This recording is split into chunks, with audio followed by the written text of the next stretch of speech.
Jai Gurudev and thank you for joining us today. Today we are going to discuss day two about the talk with Gurudev Shri Shri Ravi Shankar, you and the universe. So let's begin. So can you explain the story Gurudev shared about the billionaire and why it is relevant to our understanding of life in the universe? Yes, thank you for joining us today. So, Gurudev narrated the story of a billionaire who was deeply worried about the welfare of his descendants for generations, even those he would never meet. Despite his immense wealth, he felt a void because he did not understand the nature of life beyond material accumulation. The accountant reassured him that his children and grandchildren would be fine, yet he was still anxious about the fifth generation. This story is profound because it reflects the universal human tendency, the illusion that control over external circumstances equates to control over life itself.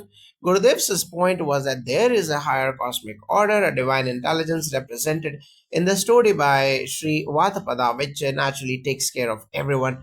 The billionaire's misery is a reflection of the human mind's attachment and lack of trust in this great power. Through this story, Gurudev urges us to awaken to the understanding that our role is to live consciously, perform our duties, and trust the universe to sustain life beyond our individual control. It teaches faith, detachment, and the wisdom to guide life with calm awareness rather than anxiety. From a Vedic perspective, this story aligns with the principle of dharma and divine order. In our scriptures, it is said that even being is born with its karma and path. Even the wealth or legacy one leaves is ultimately governed by cosmic laws. Excessive worry is a disruption of dharma. Gurudev's emphasis on trusting the higher power reflects the wisdom of Vedic teaching: act righteously without attachment to outcomes. The billionaire represents an individual disconnected from this principle, illustrating that even material abundance cannot replace inner wisdom. Now, Gurudev emphasizes the importance of understanding the higher power that takes care of our descendants. Could you elaborate on this?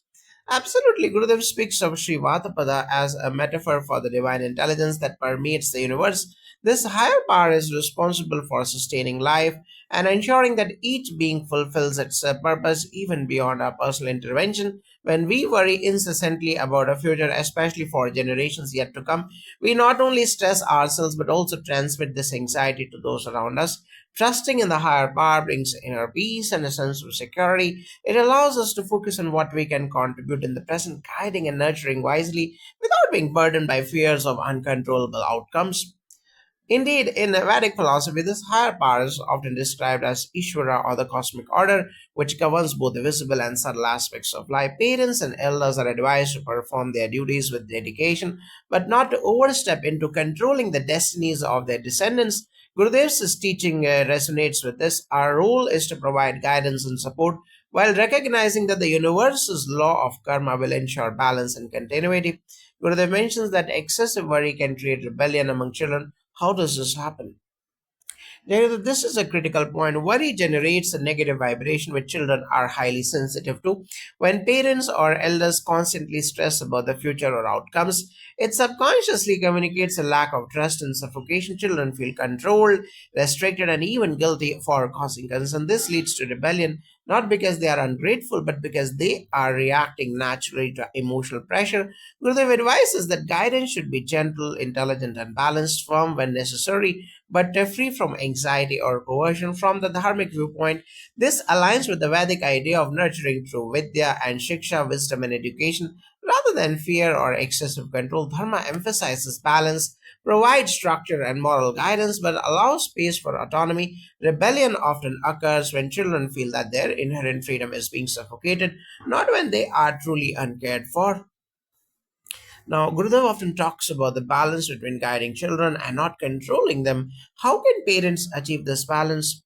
Gurudev emphasizes that parenting is an art of intelligent guidance. On one hand, you cannot abandon your responsibility to teach, correct, and nurture. On the other, over control or constant interference stifles growth. The key is wisdom and detachment, guiding when necessary, setting boundaries, and allowing children to make choices within a safe environment. For instance, if a child repeatedly chooses the wrong path, one must gently correct them without instilling fear or resentment. Occasional firmness is effective, but constant demands backfire. This approach cultivates responsibility, trust, and inner discipline in children rather than dependency or rebellion. In Vedic teaching, this is akin to dharma of guidance. Elders act as mentors, providing moral and ethical frameworks, While understanding that each soul comes with its own karma, overprotection or micromanagement interrupts the natural unfolding of karma. Gurudev's guidance reflects this. Act with awareness and care, but maintain faith in the cosmic law that governs life. Now, what does Gurudev mean by faith and being relaxed in parenting or life in general?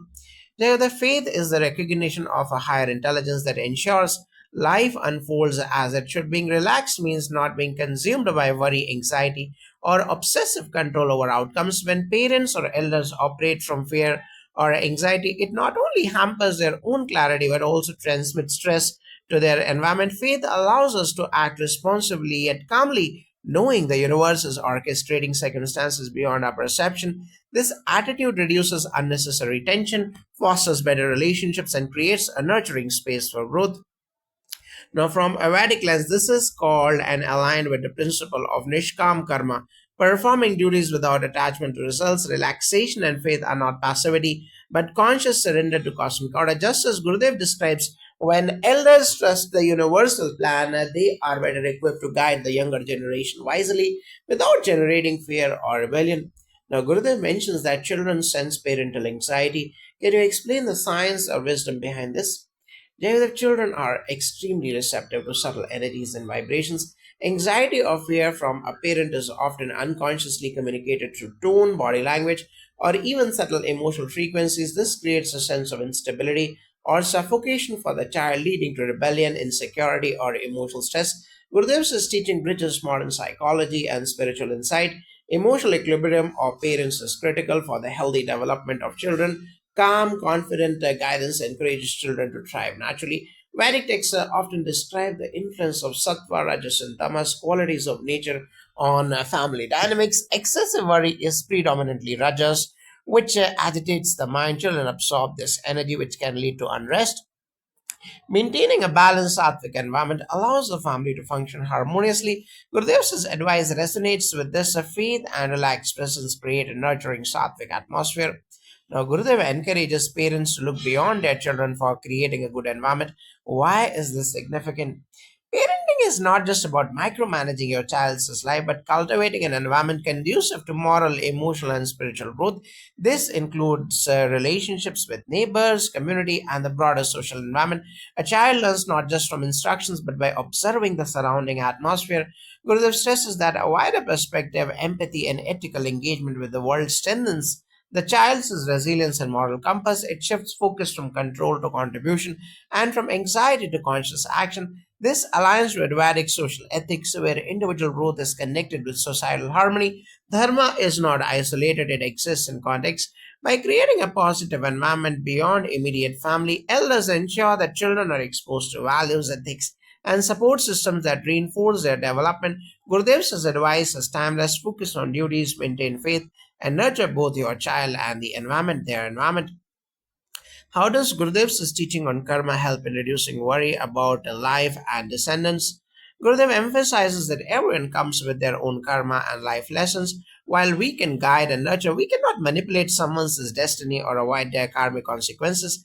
Understanding this principle reduces worry and guilt. When parents accept that children will face challenges guided by their own karma, they can focus on creating positive conditions and moral guidance rather than obsessing over outcomes. This creates emotional freedom, wisdom, and inner peace, which is far more valuable than any material wealth. In Vedic tradition, karma is a blade. It operates according to cosmic law. The elders' role is to support and guide, not to interfere with karmic consequences. Gurudev beautifully articulates this: worry is futile, while conscious action in alignment with dharma is effective. This understanding elevates parenting and life beyond fear, fostering trust in the cosmic order. Now, Gurudev says your anxiety vibration hits your children. How can adults manage this effectively? Gurudev highlights the subtle impact of vibrations, emotions, and mental states that influence others unconsciously. Anxiety, stress, or fear from parents or elders is transmitted to children, often creating tension, insecurity, or rebellion. Managing this requires self awareness, meditation, and breathing techniques to calm the mind.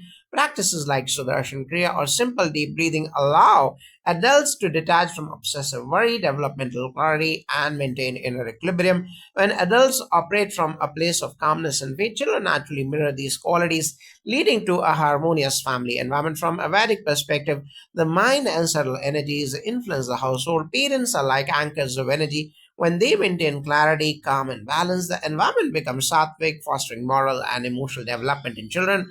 Gurudev's insight is consistent with our scriptures. The parents' inner state shapes not just their child but the entire family dynamics. Now, what does Gurudev mean by gently guiding and not leaving them, but not suffocating them? The essence is balanced parenting. Too much control suffocates growth, creating rebellion. Too little guidance leaves children adrift. Gurudev's advice is to observe, support, and intervene intelligently. Gentle guidance involves teaching values, correcting mistakes with empathy, and encouraging independence while maintaining presence. Occasional firmness is acceptable, but it should be rooted in love, not fear. This approach fosters responsibility, confidence, and emotional resilience.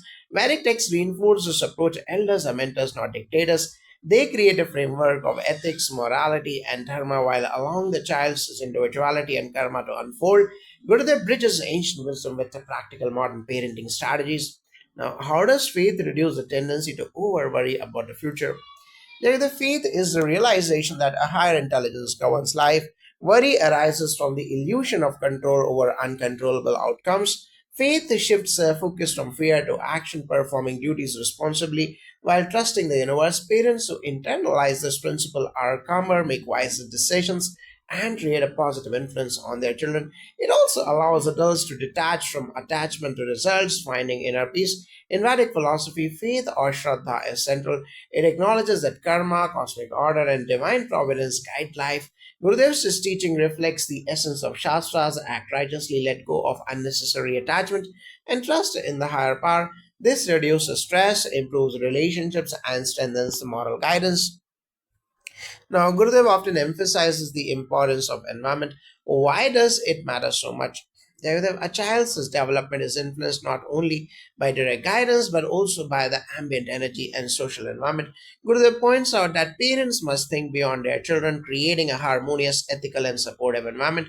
Children absorb values through observation and interaction. A calm, positive, and nurturing environment enhances learning, empathy, and emotional stability. Vedic texts teach that dharma manifests in social contexts.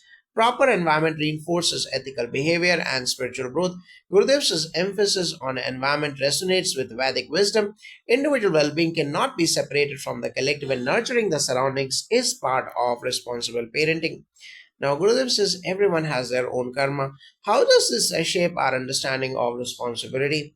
The understanding karma allows us to distinguish between what we can influence and what we cannot.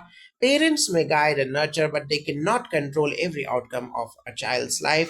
Recognizing this reduces anxiety, guilt, and unnecessary interference. Responsibility shifts to performing one's duties mindfully, providing guidance and creating positive conditions while trusting life to unfold naturally. Karma is central in Vedic philosophy. Gurudev's explanation reflects the principle of prarabdha karma, the portion of karma already unfolding in an individual's life. Acting with discernment and detachment ensures one supports rather than over controls others. Now, can you elaborate on Gurudev's point about seeing life beyond the physical? Gurudev reminds us that life is not limited to material existence. Our souls have existed before, and relationships transcend a single lifetime. Attachment to material outcomes creates unnecessary suffering. By seeing life beyond the physical, we develop detachment, compassion, and wisdom. It also helps parents and elders trust that children are supported by cosmic forces and the higher order of life. In Vedic philosophy, Atma is eternal. Gurudev's teaching aligns with the understanding that life's purpose extends beyond material accumulation.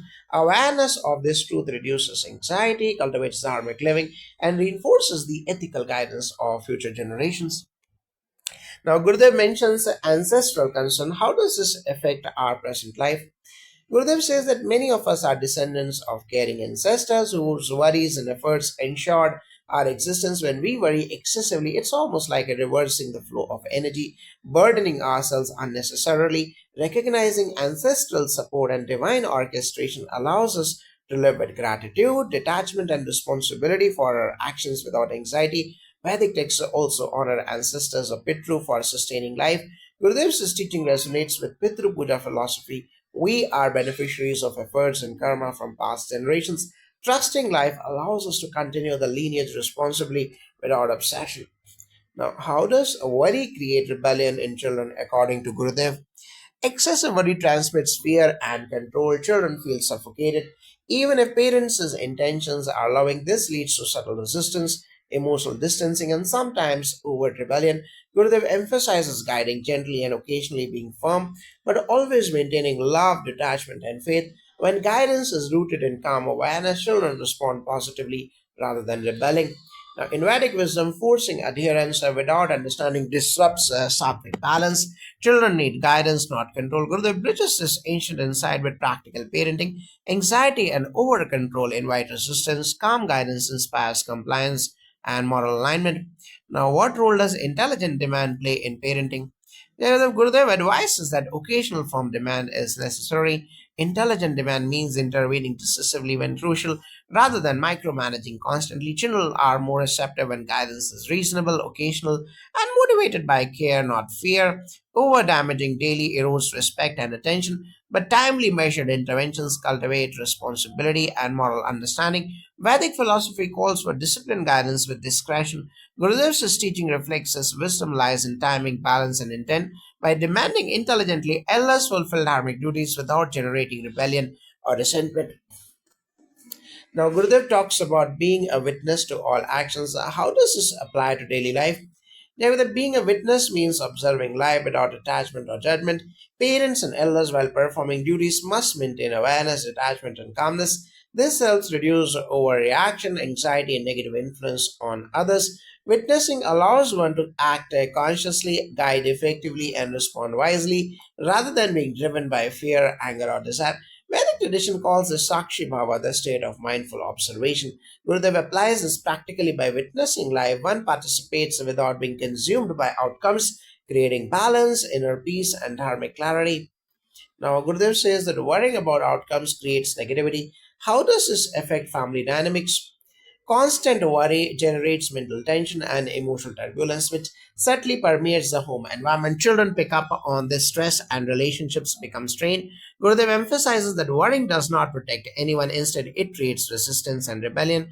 By cultivating inner calm and trust in the higher power, parents can maintain a positive atmosphere. This allows children to grow in confidence and respect rather than fear or resentment. Peaceful energy promotes learning, empathy, and harmony within the family. In Vedic tradition, the equality of mental energy in the household is crucial.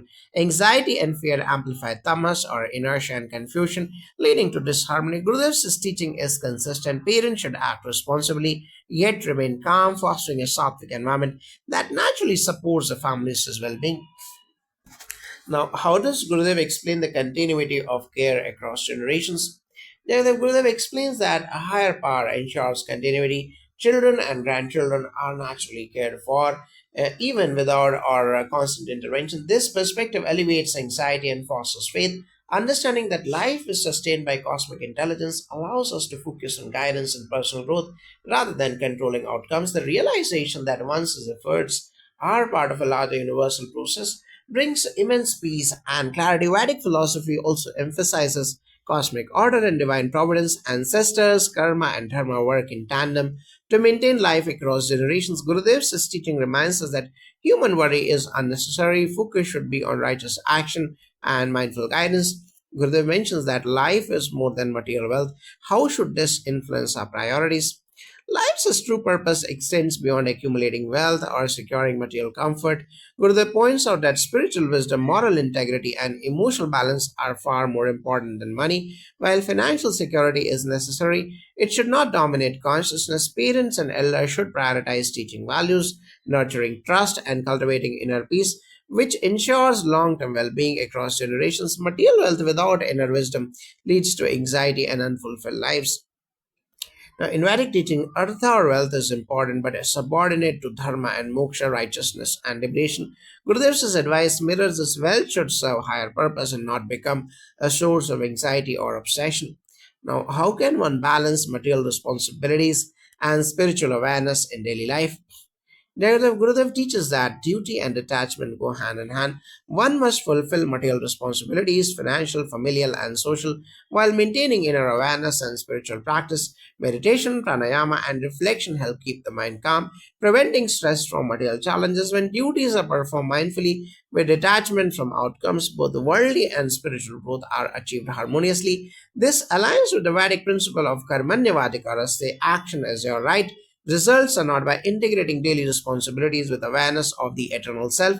One fulfills dharma without succumbing to anxiety or attachment. Now, Gurudev says that parents must act with wisdom, not fear. How does wisdom manifest practically? Now, the wisdom manifests as calm, informed, and compassionate action. Parents observe, assess, and guide rather than react impulsively to fear. They understand children's personalities, respect their autonomy, and provide support while allowing natural learning.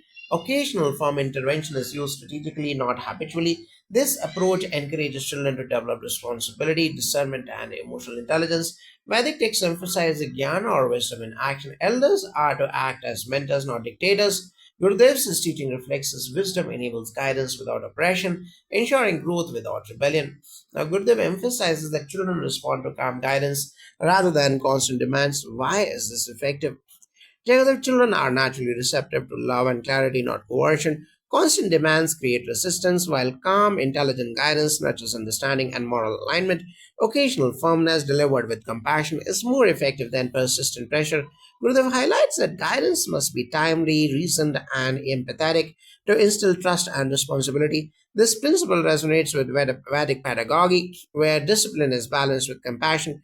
Gurudev's insight reinforces that ethical and emotional development is best cultivated in an environment of calm guidance rather than fear or over control. Now, how does understanding karma influence the way we raise children? Understanding karma teaches us that children have individual paths and lessons. Parents can guide but cannot shield them entirely from their experiences. This understanding reduces anxiety, guilt, and over control, enabling parents to act mindfully. Children then learn resilience, moral judgment, and responsibility within a supportive environment. Gurudev stresses that recognizing karma fosters balance between guidance and freedom. Vedic philosophy emphasizes that each soul carries prarabdha karma. Elders act as facilitators, providing moral and environmental support while the child's experiences unfold according to cosmic law. Gurudev's teaching aligns perfectly. Responsible guidance with detachment respects karmic law. Now, Gurudev talks about being a witness to life. How does this affect decision making? Negative witnessing life means observing without attachment or judgment. Decisions are made calmly based on clarity rather than fear, anxiety, or emotional bias. It allows parents to respond wisely to children's behavior, guiding effectively without overreaction. This approach strengthens moral authority and fosters a healthy, nurturing environment. In Vedic terms, Sakshi Bhav cultivates inner balance. Gurudev's application is practical. Witnessing events without attachment ensures actions are aligned with Dharma rather than reactive impulses. Now, Gurudev mentions that past generations worried about us. So how does this reflection help in personal growth? Reflecting on the care of past generations cultivates gratitude and awareness. Realizing that ancestors' efforts have shaped our lives helps us understand the futility of excessive worry. It encourages responsibility, inner calm, and faith in the continuity of life. Gratitude transforms anxiety into appreciation and motivates us to act wisely for future generations. Vedic practice includes Pitru Smarana or honoring ancestors and acknowledging their role. Gurudev's teaching is in line with this principle. Awareness of lineage fosters perspective, detachment from trivial worries, and dedication to dharmic action. Now, Gurudev emphasizes that worry creates a negativity. How can individuals cultivate positivity instead? The positivity arises from faith, mindfulness, and conscious action. Meditating, breathing techniques, and self reflection help maintain calm and clarity. Acting with detachment and ethical intention prevents negative energy from forming. Gurudev teaches that when we align with the higher power, trust unfolds naturally, and positivity permeates our actions, relationships, and guidance for children. Vedic philosophy emphasizes sattva, that is purity, clarity, and harmony. Maintaining sattvic consciousness through meditation, service, and ethical living fosters positivity. Gurudev's guidance mirrors this principle perfectly. Now, Gurudev states that material security alone does not ensure happiness. How should this shape our approach to life? Jayadev, material security is transient and insufficient for lasting happiness. Gurudev stresses the importance of inner wealth of peace, compassion, and wisdom. Parents must prioritize teaching children values, resilience, and faith in life's higher order. Material wealth should support growth and stability, but it is not a substitute for conscious living or emotional well being. In Vedic terms, Artha and Kama must be balanced with Dharma and Moksha. Gurudev's teaching reinforces this wealth supports life, but inner wisdom ensures peace and fulfillment. Now, how does Gurudev's teaching integrate the concepts of faith, karma, and dharma in daily life? The Gurudev integrates these seamlessly. Faith cultivates trust in the higher power, reducing anxiety. Karma reminds us that everyone has a path that unfolds naturally. Dharma guides responsible ethical action. Together, these principles create a balanced approach to life. Act wisely, detach from obsessive control, nurture relationships, and trust the universe. This approach nurtures both children and adults, fostering peace, wisdom, and harmony. This integration mirrors Vedic teachings, faith in cosmic order, understanding karma, and performing dharmic duties are the pillars of life. Gurudev translates these timeless principles into practical guidance for modern living, parenting, and family well being. Now, Gurudev often refers to the higher power that takes care of life. How does this influence our perspective on challenges? Jagadav, recognizing a higher power shifts the perspective from fear and control to trust and conscious action. Challenges are no longer overwhelming threats but opportunities to act wisely and learn. Parents, for example, can focus on nurturing guidance rather than being consumed by worry about outcomes. Gurudev's teaching emphasizes that life unfolds according to cosmic intelligence and our role is to act responsibly, calmly, and ethically. This creates inner strength and peace even amid difficulties. Vedic philosophy reinforces this principle. The universe operates through dharma and karma, and conscious trust in this cosmic order reduces anxiety. Gurudev's practical advice aligns with this wisdom, face challenges with detachment, yet act with full responsibility. Now, how does understanding previous generations' worry help us manage our own? Gurudev points out that our ancestors worried about our well being and we exist because of their efforts. Recognizing this helps us to see that excessive personal worry is unnecessary. It encourages gratitude, awareness, and conscious parenting, allowing us to act with calmness, confidence, and detachment rather than stress. This perspective also fosters a sense of continuity, connecting past, present, and future generations. Vedic teachings emphasize Pitru Smarana or honoring ancestral guidance and acknowledging their contributions. Understanding this reduces undue anxiety and reinforces the principle that life is sustained by both cosmic order and ancestral effort. Now, Gurudev emphasizes guiding children intelligently. What does this mean practically? Intelligent guidance involves observing without interfering unnecessarily, intervening at critical moments, and teaching through experience. It means knowing when to correct, when to allow freedom, and when to reinforce positive behavior. By acting with calm awareness, parents instill responsibility, moral understanding, and emotional intelligence instead of fear or resentment. In Vedic pedagogy, elders must act as mentors rather than authoritarian figures. Gurudev's teaching mirrors this balanced guidance nurtures truth while respecting each child's unique karma. Now, how does Gurudev suggest handling children going down a wrong path? Jagadav Gurudev advises occasional firmness used strategically, not constantly. Parents must intervene decisively at crucial moments using love and wisdom rather than anger. The idea is to correct behavior without generating rebellion. This approach respects the child's autonomy while ensuring moral and ethical development. Vedic philosophy emphasizes corrective guidance within dharma. Elders provide moral boundaries and ethical frameworks while allowing the natural unfolding of each individual's karma. Gurudev's advice is a modern application of this principle. Now, Gurudev talks about observing life as a witness. How does this impact stress management? Witnessing life means maintaining awareness without attachment. Observing events calmly allows adults to respond wisely rather than reacting impulsively out of stress, fear, or anger. This perspective reduces mental agitation, fosters emotional stability, and strengthens decision making, particularly in parenting and family relationships. Vedic practices of Sakshi Bhav develops detachment and clarity. Gurudev translates this into actionable guidance. Calm observation leads to balanced action, reducing unnecessary stress and promoting harmony. Now, how does faith influence emotional resilience according to Gurudev?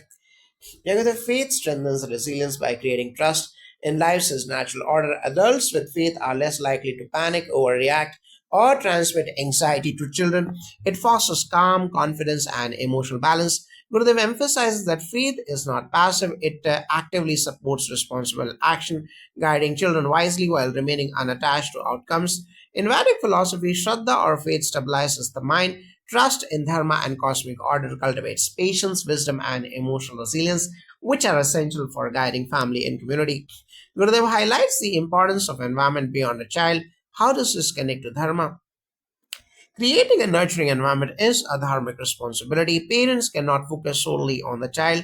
The broader social, ethical, and spiritual environment shapes their development. Gurudev emphasizes empathy, integrity, and awareness of surroundings, ensuring children grow in balanced, morally aligned conditions. Dharma is not isolated to individual action, it encompasses family, society, and community. Gurudev's teaching mirrors Vedic ethics. Nurturing positive surroundings is essential for holistic growth. Gurudev stresses detachment from material outcomes. How does this benefit families? Negative detachment reduces stress, anxiety, and emotional turbulence, fostering harmonious relationships. Parents who are detached yet responsible guide children with clarity, love, and moral grounding. It also prevents over attachment to wealth or status, creating a balanced environment where children learn resilience and ethical living. In Vedic terms, detachment is central to Nishkam karma, acting rightly without attachment to results. Gurudev applies this principle to modern family life, ensuring well being across generations. Now, Gurudev mentions that karma is a blade. How should adults respond to this? Negative karma is inevitable, it unfolds regardless of intervention. Adults must focus on guidance, ethical action, and creating positive conditions rather than attempting to control outcomes. Understanding this prevents stress, anxiety, and guilt. It fosters wise, calm parenting and a harmonious home environment. Vedic wisdom distinguishes prarabdha, sanchita, and agami karma. Gurudev's teaching emphasizes recognizing karma's inevitability while acting responsibly, while within dharma, balancing guidance with acceptance. Now, Gurudev encourages seeing life beyond a single lifetime. How does this perspective help? The awareness of past lives and the eternal soul cultivates detachment, gratitude, and a broader sense of responsibility. Parents realize that children are on their own paths and worry is unnecessary. It fosters calm, ethical guidance, and inner peace while strengthening faith in the cosmic order. Vedic philosophy views the soul as eternal. Gurudev's teaching applies this understanding continuity across lifetimes, reduces attachment to material concerns, and enhances dharmic action.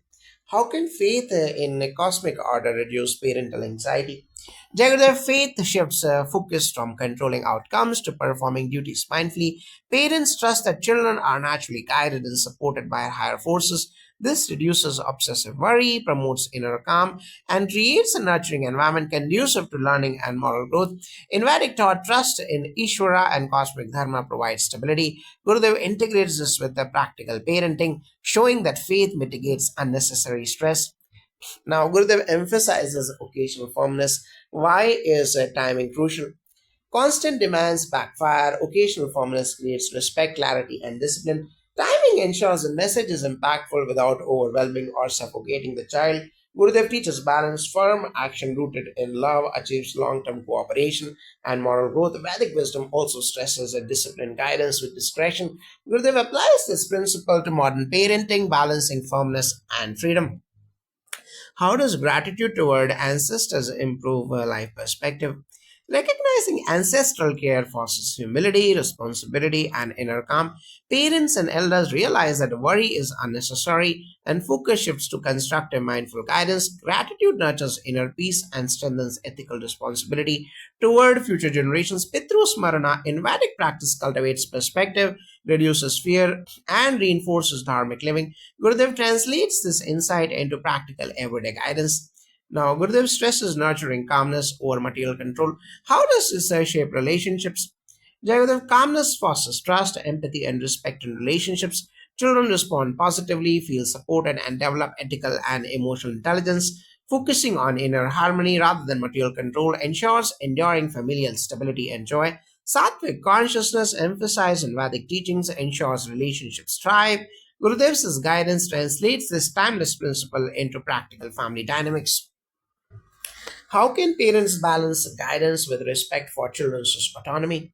Parents should observe, correct when necessary, and provide moral frameworks while allowing children to make decisions. This balance encourages growth, accountability, and confidence. Occasional intervention ensures ethical alignment without creating rebellion or fear. Vedic wisdom aligns the elders mentor and not dominate. Gurudev's advice preserves autonomy while ensuring dharmic guidance.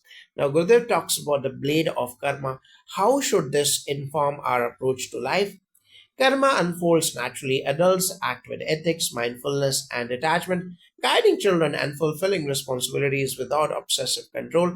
Recognizing karma's inevitability promotes inner peace and wise action. Vedic philosophy distinguishes prarabdha karma or unfolding in sanchita or accumulated and agami or future. Gurudev applies this in modern context, guide responsibly, trust cosmic order.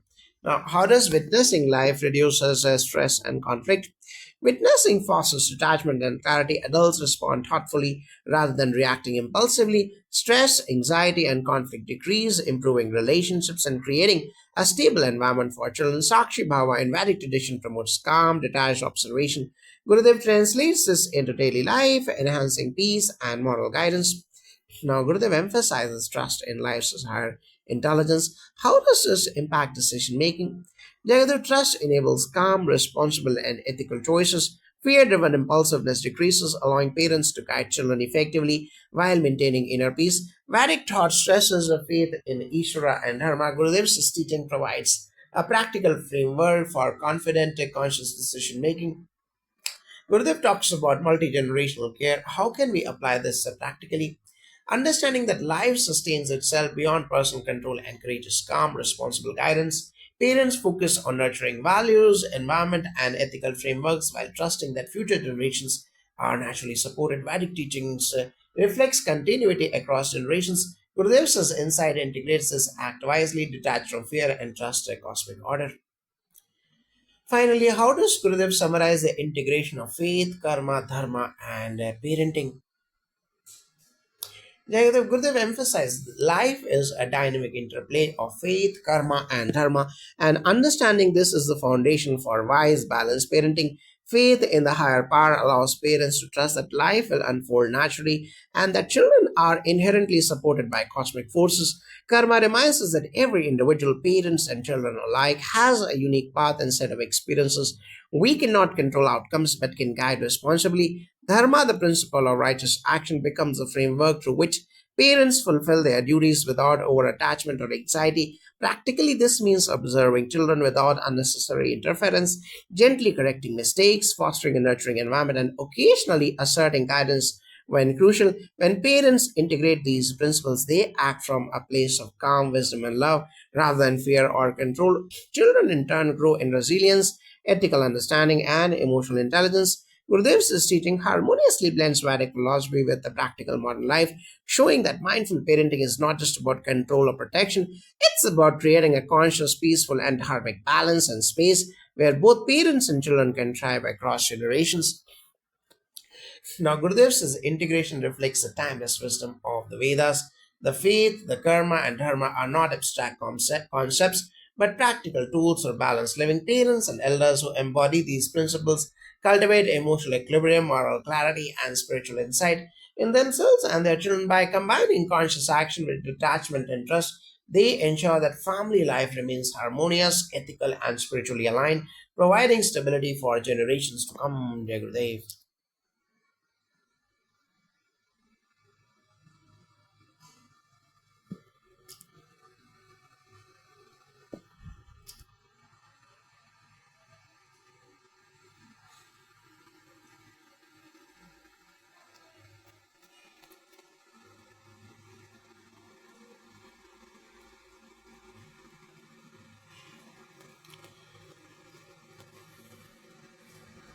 Jagadev, so the talk started with an intriguing story about a king who had lived a life full of wrongdoing but attained liberation by calling out his son's name. Could you explain the significance of this story? Jagadev, absolutely. This story, though perhaps not literally historical, conveys a profound truth about human mind and consciousness. The king, despite all his negative actions, experienced liberation in the final moments of his life by focusing on something pure and positive. His son Narayana, symbolically, Narayana represents the divine presence or higher consciousness. It illustrates that our final thought or focus can have a transformative effect on the mind and soul. What Gurudev emphasizes here is not the literal act but the moral. No matter how much karma or impressions we accumulate throughout life, the mind can be redirected toward purity, positivity, and liberation. Even a single shift in focus can transcend a lifetime of impressions. This aligns beautifully with the Vedic wisdom, where the last thought or Antim Chintan holds immense spiritual significance. Yes, and from a Vedic perspective, this story underscores the power of Sankalpa or intent and the role of positive vibrations in final liberation. The king's utterance is akin to reciting a mantra in its purest form, a concentrated alignment of the mind toward divinity. It's a reminder that the mind, even after years of negative impressions, can be steered toward higher consciousness in an instant. Now, Gurudev mentioned that whatever we do in life leaves impressions in the mind. Can you elaborate on this? Jayadav, in yogic philosophy, every action, thought, or emotion leaves an impression or samskara in our consciousness. These impressions shape our tendencies, reactions, and even our destiny. Gurudev's point is that while these impressions are natural, they need not enslave us just as dirt can accumulate on a surface. The mind collects impressions over time, but the fascinating aspect of consciousness is that these impressions can be cleared through positive practices like meditation, chanting, or mantra repetition. We create new uplifting impressions that gradually overshadow the old ones. This is a dynamic process. The mind is always capable of transformation. Now, from the Vedic viewpoint, this is precisely why mantra sadhana and rituals exist. They are tools to reprogram the mind and purify consciousness. The king's story reflects that liberation isn't about erasing all past actions, but about replacing negative impressions with a profound positive focus. Mantras especially act as a vehicle to embed these positive vibrations in the subconscious, creating a fertile ground for spiritual awakening. Now, Gurudev highlighted the use of mantras to transcend a chattering mind. How does a mantra achieve this? Jagadev, a mantra is essentially a sound vibration that resonates with the mind and consciousness. When repeated consciously, it provides a focal point that diverts attention from the endless stream of thoughts. The chattering mind, the incessant monkey mind, loses its dominance because it finds a harmonious rhythm in the mantra. Interestingly, Gurudev notes that the ultimate effect of mantra is to go beyond itself. Once the practitioner reaches a state where the mind and mantra no longer interfere, they enter a space of pure awareness, a silence that is untouched by thought, emotion, or sound. This space is inherently liberating because it's free from past impressions, regrets, and anxieties. Now, in the Vedic tradition, mantras are considered carriers of cosmic energy. They are not just words but vibrations that align the individual with the universal consciousness. When performed with devotion and discipline, they cleanse the mind's impressions, guiding it toward emptiness and receptivity, which is the essence of liberation. Now, Gurudev described a comparison to a movie theater experience. Could you explain its relevance?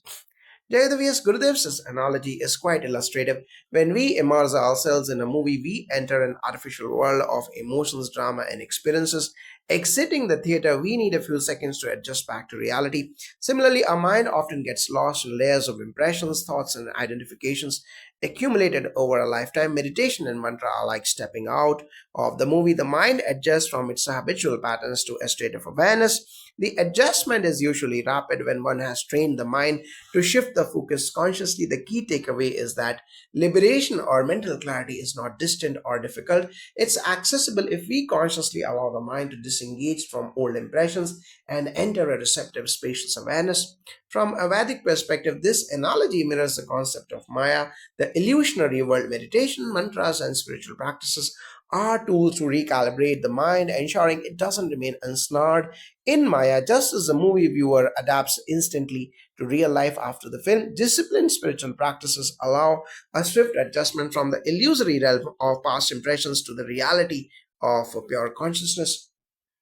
Now, Gurudev emphasized emptiness where mind and mantra do not touch.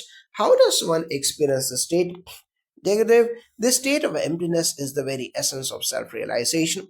It's not something one creates, it's the natural condition of a consciousness. When the clutter of thoughts, impressions, and emotional turbulence is temporarily suspended, Through mantra, meditation, and disciplined awareness, we reach a threshold where even the act of focusing on repeating is no longer necessary. One simply receives. There is a profound freedom in this state, a liberation from the patterns that typically dominate our mind. Gurudev calls it freeing because the self realizes it is beyond all constructs and limitations imposed by habitual impressions.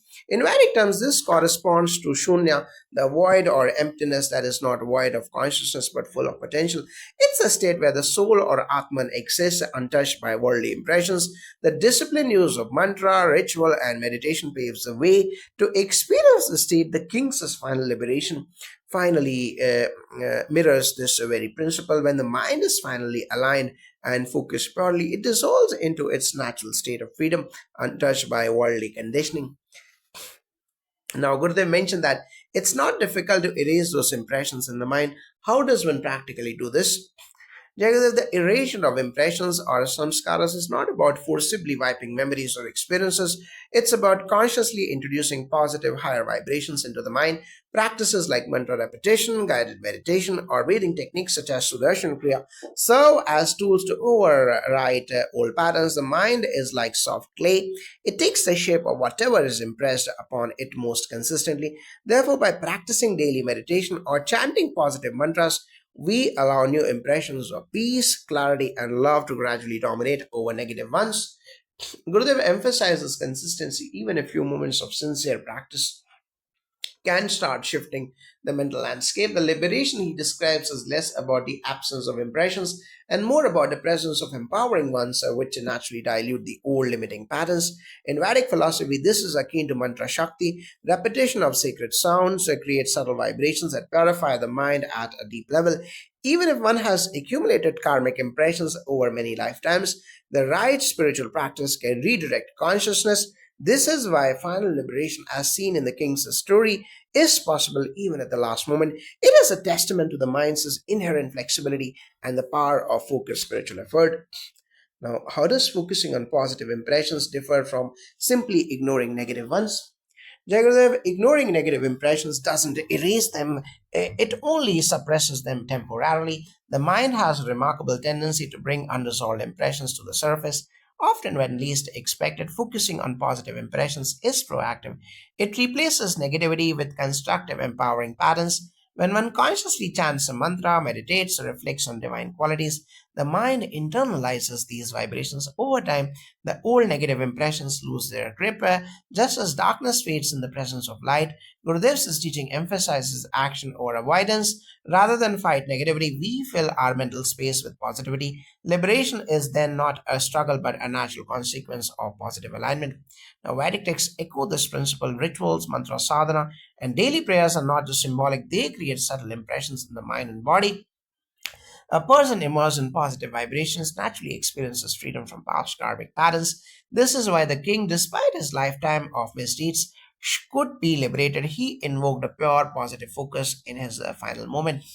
Now, Gurudev mentioned a state where even mind and mantra do not touch. Could you elaborate on this receiving state? This state is often called nirvikalpa samadhi or pure awareness in yogic terms.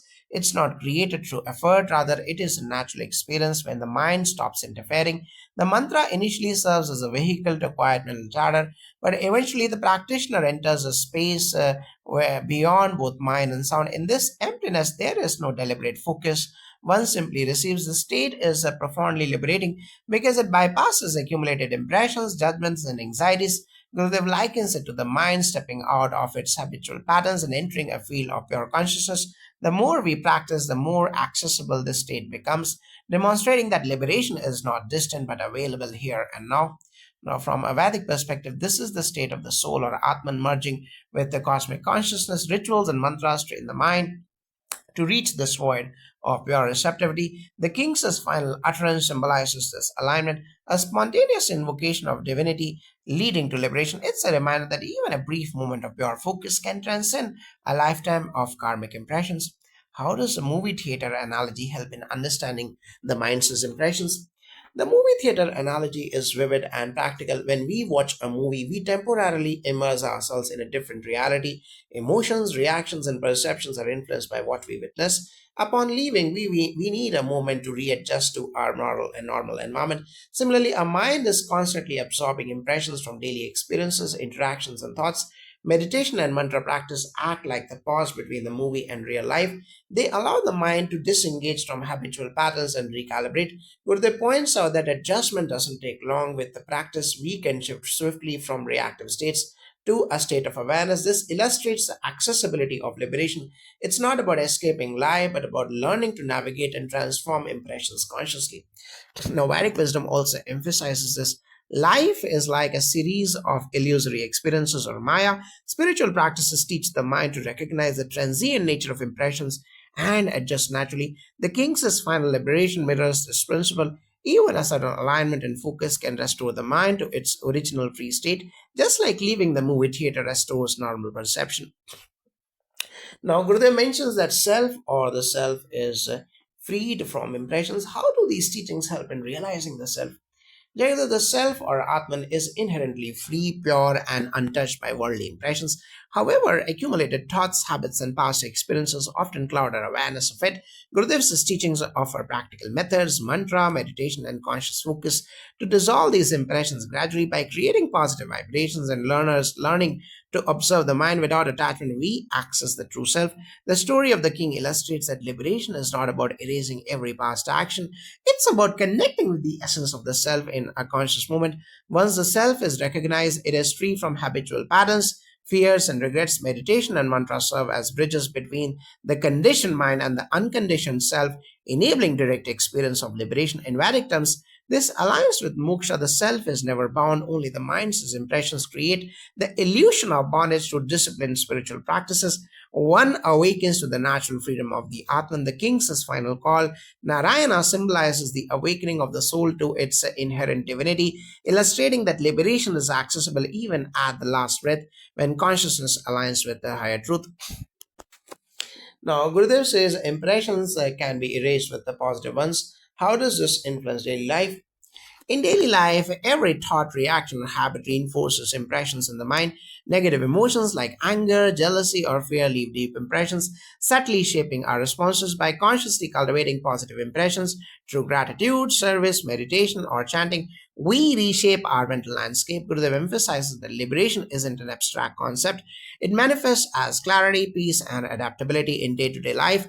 The more we consciously imprint positivity, the less we are bound by past negativity. Just like cleaning a window, repeated care gradually restores clarity. This process enhances emotional resilience, decision making, and relationships. In Vedic terms, performing rituals or chanting mantras daily aligns the mind with higher vibrations, gradually purifying accumulated impressions. These positive vibrations counterbalance past karma and create a harmonious mental environment, supporting both spiritual and practical life improvements. The king's final liberation reflects the cumulative effect of one potent positive focus overriding previous negative patterns. How does mantra help in transcending the chattering mind? Because of the mind constantly produces thoughts like a restless river. A mantra provides a fixed point for attention, gradually quieting mental turbulence. Initially, repetition is mechanical, but over time it harmonizes mental vibrations, allowing the practitioner to enter deeper awareness. Gurudev explains that eventually the mantra itself becomes unnecessary. The mind reaches a space where even sound and thought cannot penetrate. This space is pure awareness, free from impressions. The transformative power of mantra lies in its ability to realign the mind, creating a direct path to liberation while still functioning in the world. Vedic tradition highlights mantras as carriers of cosmic energy. The vibrations from proper pronunciation and intention purify the mind and strengthen spiritual receptivity. When a practitioner repeats a mantra sincerely, it gradually dissolves past impressions, creating space for pure consciousness. The king's final utterance of Narayana illustrates the concentrated effect of a single powerful mantra. Now, Gurudev compares the mind to leaving a movie theater. What practical lessons can we take from this? The analogy teaches detachment and awareness. Immersed in a movie, we temporarily adopt another reality and it takes a few seconds to adjust back. Similarly, our mind can get caught in habitual patterns or emotional turbulence. Meditation, mantra, and mindfulness allow the mind to step out and recalibrate quickly. Gurudev emphasizes that this adjustment is not effortful, it's natural once we create the habit of observing the mind and gently releasing impressions. In practical life, this means emotional balance, better decision making, and the ability to respond rather than react. Vedic philosophy mirrors this through the concept of Maya, worldly illusion. Practices like rituals and mantra repetition train the mind to see through temporary impressions, facilitating a smooth transition from reaction to awareness. The king's final liberation exemplifies this, a swift alignment of focus leading to liberation. Now, Gurudev talks about receiving state beyond mind and mantra. How can one reach it? Reaching this state requires a disciplined practice but not force. Meditation, mantra, and breath control quiet the mind, reducing distractions and impressions. Initially, the practitioner actively focuses, but eventually the mind naturally rests and one simply receives the state. The state of pure awareness is untouched by thought, emotion, or habit. Gurudev emphasizes that this is not something to be achieved with a struggle. It is revealed when the mind is ready and receptive. This is the essence of liberation, freedom from the compulsions of impressions and identification. In Vedic terms, this is the realization of Atman, the self free and the eternal. Rituals and mantras are preparatory tools. The ultimate state is beyond action or sound. The king's utterance, Narayana, symbolizes the mind's alignment with pure consciousness, leading to liberation. Now, how does focusing on positive impressions affect karma and liberation? Jagadav, karma is the cumulative effect of actions and impressions. By creating positive mental patterns through meditation, service, and chanting, we influence our karmic trajectory. Gurudev teaches that liberation is not dependent on erasing every past deed. It's about cultivating higher impressions that neutralize or override negative ones. Positive impressions bring clarity, peace, and receptivity, which naturally lead toward liberation. Over time, the mind becomes less reactive and more attuned to higher consciousness. Vedic teachings emphasize the same principles. Mantras, prayers, and rituals are designed to purify past karma and reinforce spiritual tendencies. The king's final liberation shows that a single concentrated positive focus can transcend accumulated impressions, highlighting the potential of conscious and positive action even at life's end. Jagadev.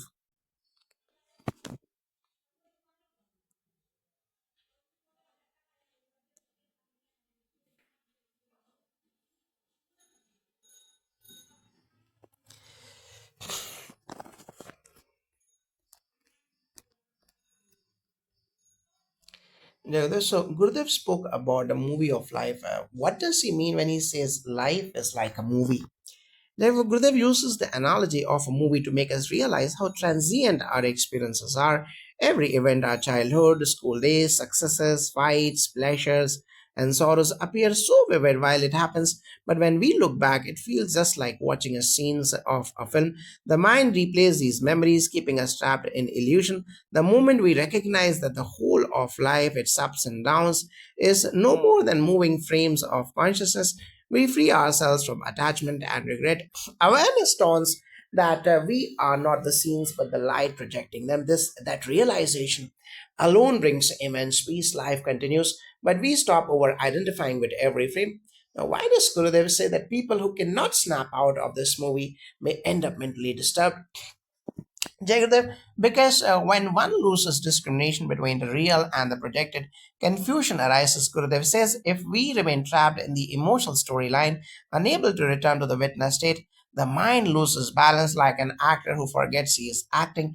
In the Vedic view, Maya is powerful. Identification with it creates avidya or ignorance.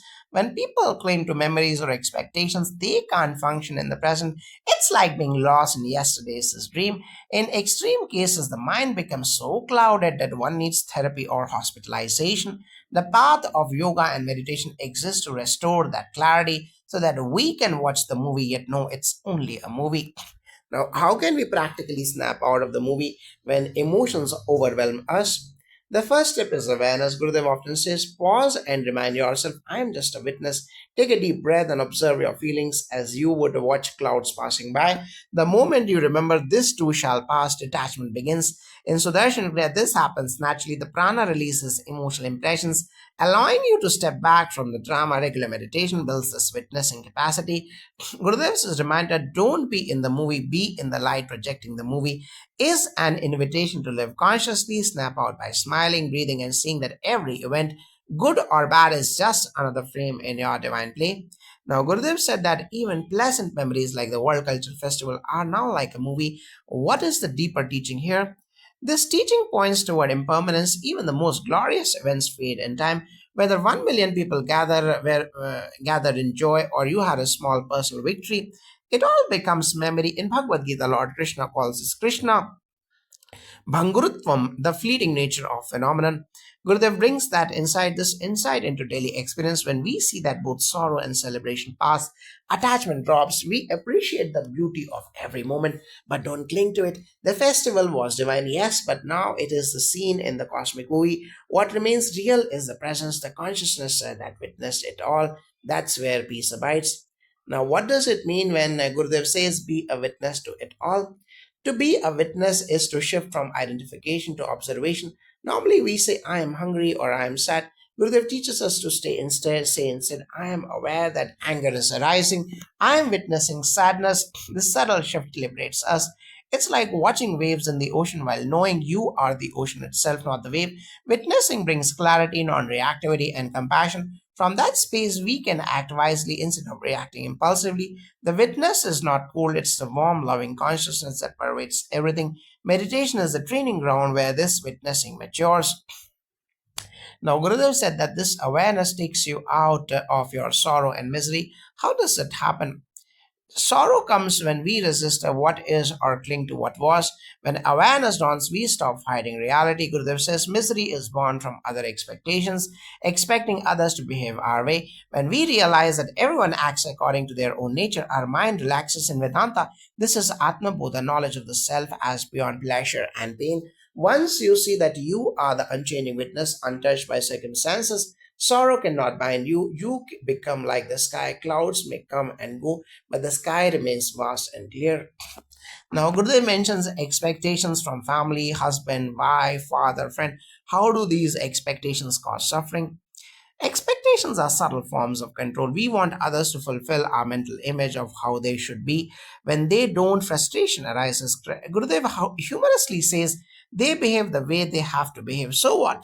The wisdom lies in acceptance. When you drop expectations, relationships become lighter, love blossoms naturally because it is no longer conditional. You relate from freedom, not from demand. In the movie of life, each character plays their role. When we stop rewriting their scripts, we finally enjoy the play. Now, how does one keep people off from the mind, as Gurudev suggests? It doesn't matter neglecting relationships, it means freeing your mind from repetitive emotional entanglement. Vedic psychology says when manas or mind constantly replays interactions, it drains prana. Gurudev's advice is practical: fulfill your duties, interact lovingly, but don't carry everyone inside your head all the time. Through prayer, meditation, and seva, the mind becomes expansive. When you see people as divine expressions rather than as personal attachments, they naturally leave your mind space. You feel light and free because you remember your spirit is vast, no one can occupy it. Now, Gurudeva emphasizes, say, I am free, I will not let anyone hurt my spirit. How does this declaration transform our mindset? It's a sankalpa, a conscious affirmation. Most people feel like victims of circumstances or emotions. Gurudev reverses this completely. Your spirit is unbreakable, indestructible. When you declare I am free, you activate your higher energy. Neuroscience even shows that affirmations reshape neural pathways, fostering resilience. Spiritually, it reminds you of your divine essence, which no insult or failure can touch. This statement isn't denial, it's empowerment. You still feel emotions, but no longer drown in them. The self stands tall, radiant, and unshaken. And now Gurudev gives the example, can you cut a flame with scissors? What symbolism does this carry? There is the profound symbolism indeed. The flame represents the Atman, the pure consciousness within. Just as a flame cannot be cut, divided, or dampened, the spirit too is invisible. In Kathopanishad, it is said, Na hanyate anyamane starite. The self is not slain when the body is slain. Gurudev simplifies this ancient truth into modern metaphor. Physical harm, insults, or losses can affect the body or mind, but not the core flame of awareness. Remembering this truth brings fearlessness and serenity. You realize that you are not fragile, you are the very fire of consciousness of itself. Now, Gurudev says if someone is behaving angrily, just watch it. Okay, so what? How should we practice this in daily life? This is the practice of non attachment and equanimity. When someone lashes out, our habitual response is to react emotionally, anger with anger, hurt with resentment. Gurudev teaches the witness approach. Observe the anger without internalizing it. Practically, you might take a mental step back, breathe consciously, and remind yourself this is their behavior, not mine. Psychologically, this reduces stress and prevents escalation. Spiritually, it strengthens your sense of inner invincibility. In Vedic terms, the angry person is like a wave, you are the ocean. Your spirit remains undisturbed even when the wave crashes upon it. Repeated practice rewires the mind to respond from clarity, not impulse. Now, what if this situation demands responsibility and we cannot simply keep a distance? Gurudev acknowledges this a challenge in life. Sometimes we are accountable, perhaps someone's action could harm another, or responsibilities demand intervention. Here, the key is to act without attachment. You fulfill your duty, but maintain inner freedom. The Bhagavad Gita calls this Nishkam Karma, selfless action without emotional bondage. Your spirit remains intact. Your involvement is guided by clarity, not reactive suffering. The Vedic perspective emphasizes that duty and detachment are complementary. Awareness protects the spirit even when engagement is necessary. Thus, responsibility doesn't equate to emotional captivity. Now, Gurudev says, my spirit is strong. I am not going to be bogged down by any tactics or by my own doing. How does one overcome self created mental traps? Often, we generate our own suffering through overthinking, expectations, or imagined scenarios. Gurudev advises using self reminders to snap out of these traps. Meditation, breathwork, and mindfulness act as tools to disarm the mind's scanning tactics. By repeatedly affirming the strength of the spirit, the mental patterns of fear, guilt, or anxiety lose power. In practical terms, it's like training a child. You consistently guide the mind back to awareness. Over time, self created suffering diminishes and the person experiences peace even amid external chaos. Now, Gurudev mentions saying, hurt me as much as you want, just time. How is this a spiritual practice?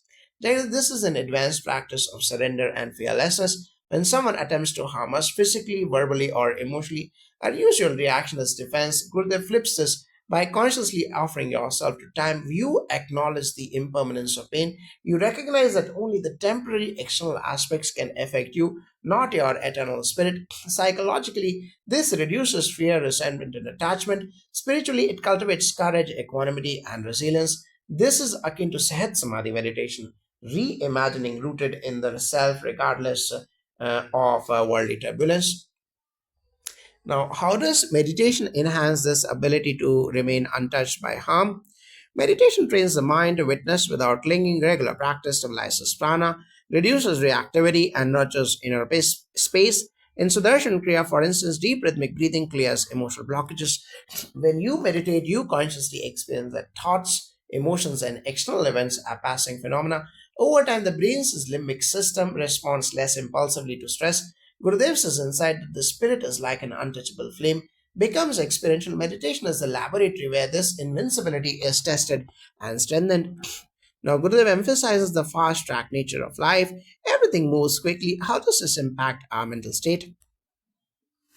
Jagadev, modern life mirrors Gurudev's observation. The rapid pace of events, stimuli, and interactions often overwhelms the mind. When one identifies with every scene, the speed induces stress, anxiety, and disorientation. Recognizing life as a movie allows for mental pause. Witnessing each event without excessive attachment creates a buffer against overreaction. Vedic psychology calls this as Sthira Sukham Asanam, the stability and comfort in the midst of movement. By remaining centered, one participates fully without losing composure, transforming fast moving life into a dance of conscious awareness. Now, how can one cultivate the witnessing mindset amidst daily conflicts and emotional turbulence? Begin with small steps, observe emotions as they arise, label them mentally anger, sadness, joy, and take a conscious breath before reacting. Practice reflection. Ask, is this mine or am I just witnessing? Gradually, challenging scenarios, arguments, work pressure, or family friction become arenas for awareness rather than triggers of suffering. Vedic teachings equate this with the Sakshi Bhava, the state of being an observer. Over time, witnessing becomes a habit, and the mind naturally maintains a detachment while acting with wisdom and compassion. Now, Gurudev says, your spirit cannot be hurt. How is this different from psychological resilience?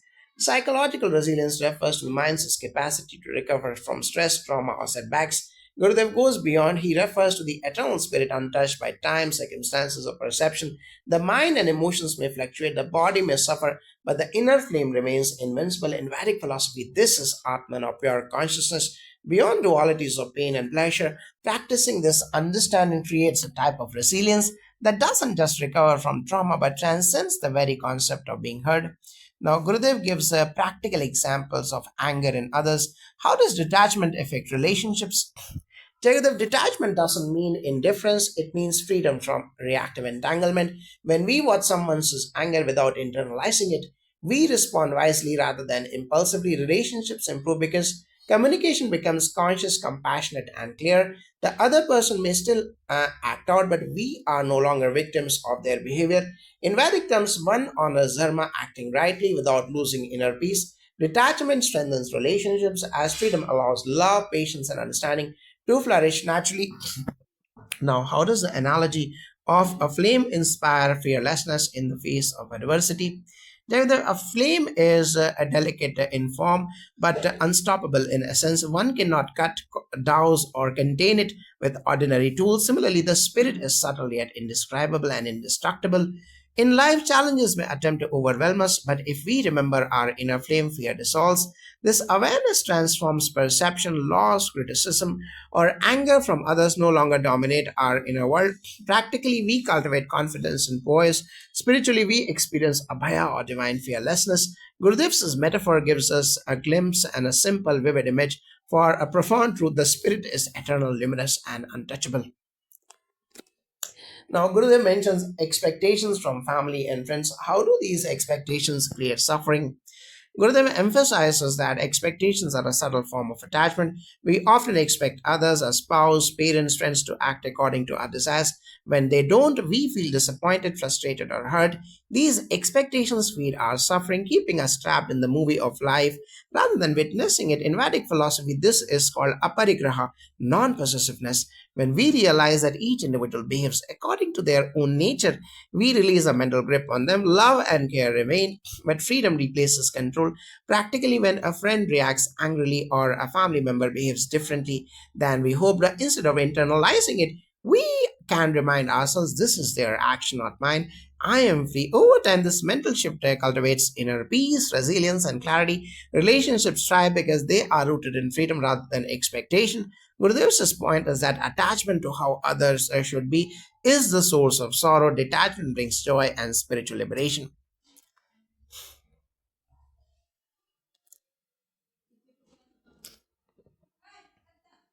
Now, Gurudev advises keep them off from your mind. What does this practically mean? Gurudev's advice is subtle yet powerful. It doesn't imply neglect or detachment from duty. It means refraining from repetitive mental entanglement.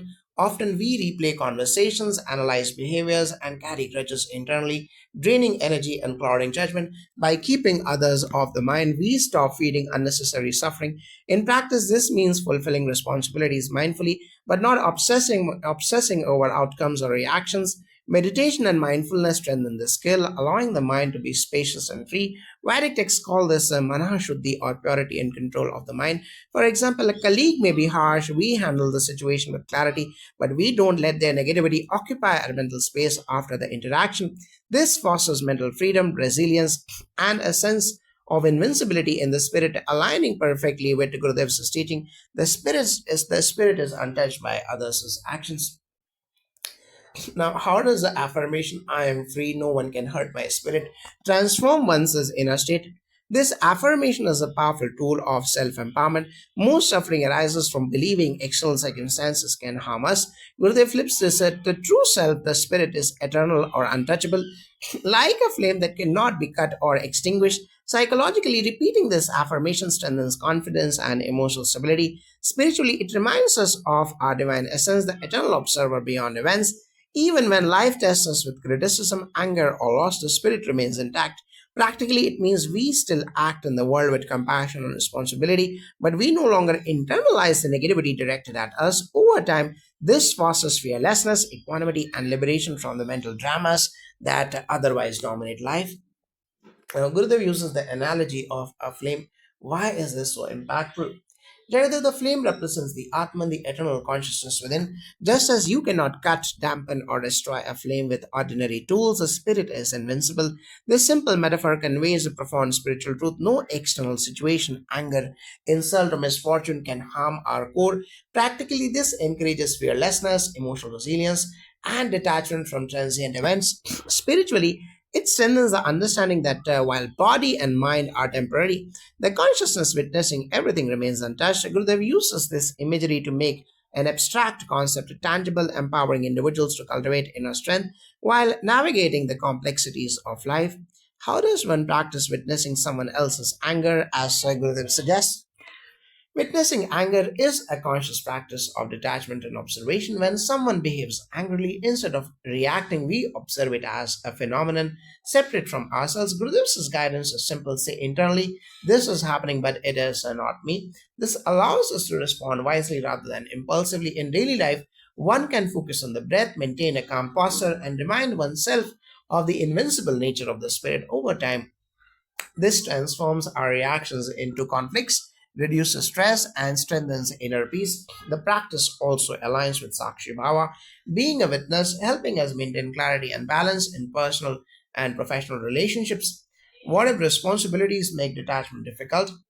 Jagadev Gurudev acknowledges that sometimes we cannot simply detach because responsibility demands engagement. In such cases, the principle of Nishkam Karma, the selfless action, applies.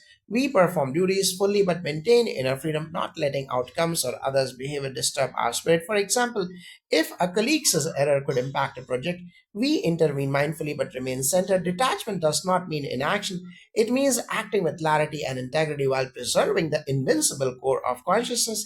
This approach nurtures mental stability, ethical clarity, and spiritual strength. Now, Gurudev says, my spirit is strong. I am not going to be bogged down by any tactics of my own doing. How does one overcome self imposed suffering?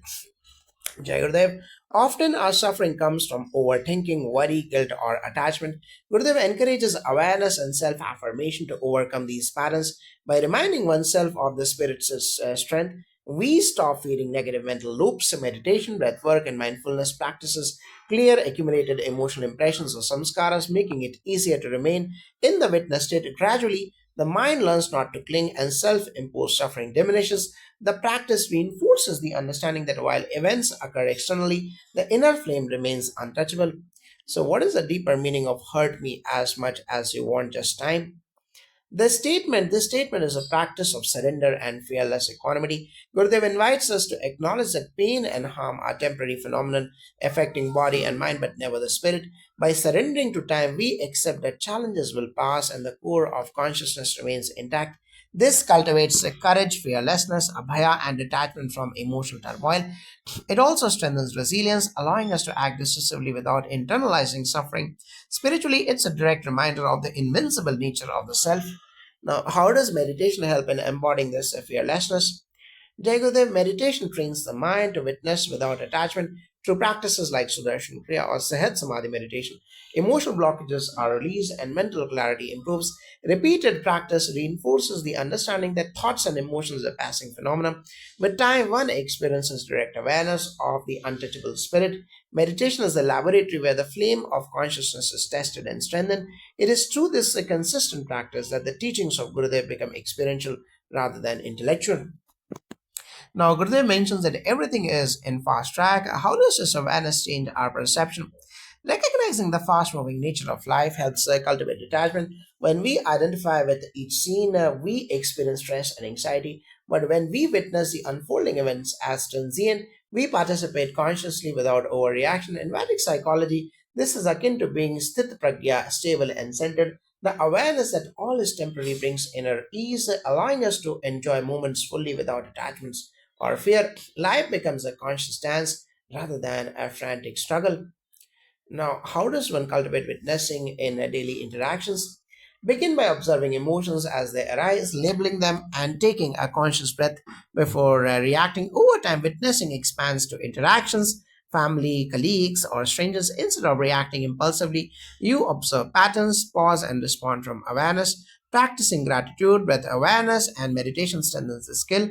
Witnessing becomes a natural habit, fostering peace, clarity, and compassionate engagement with the world. How is Gurudev's teaching different from ordinary psychological resilience? Psychological resilience helps the mind recover from stress or trauma. Gurudev points beyond recovery. He emphasizes the eternal, the untouched spirit. Mind and emotions fluctuate, but consciousness remains undisturbed. This understanding creates a deeper permanent stability. Challenges may occur, but they cannot harm the inner flame. This is the spiritual resilience, unshakable, fearless, and rooted in the self. How does detachment from anger affect relationships? Detachment does not mean indifference. It allows us to act with clarity and compassion rather than impulsivity. Conflicts are addressed wisely. The mind is not dragged into negativity. Relationships improve because interactions are free from emotional entanglement. In Vedic terms, this is dharma acting rightly while remaining free internally. Detachment fosters love, patience, and understanding. Now, why is the flame analogy particularly effective in inspiring courage? Jagadev, a flame is delicate yet unstoppable. Life may challenge the body or mind, but the spirit, the flame of consciousness, is invincible. Remembering this strengthens fearlessness, clarity, and confidence. Challenges no longer dominate perception, inner peace prevails. Gurudev's simple metaphor conveys an eternal truth. This, the spirit cannot be destroyed, only expressed in its full brilliance. Jai Gurudev.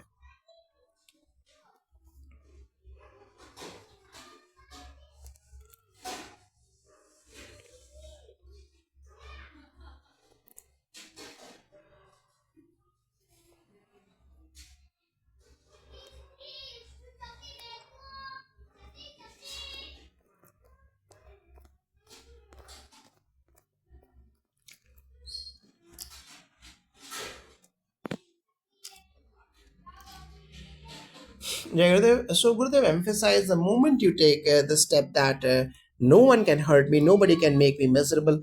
Could you explain the depth of this statement from an experiential and spiritual perspective? Jagadav, Gurudev is pointing to the power of inner resilience. Most suffering in life comes not from external circumstances but from the mind's susceptibility to them.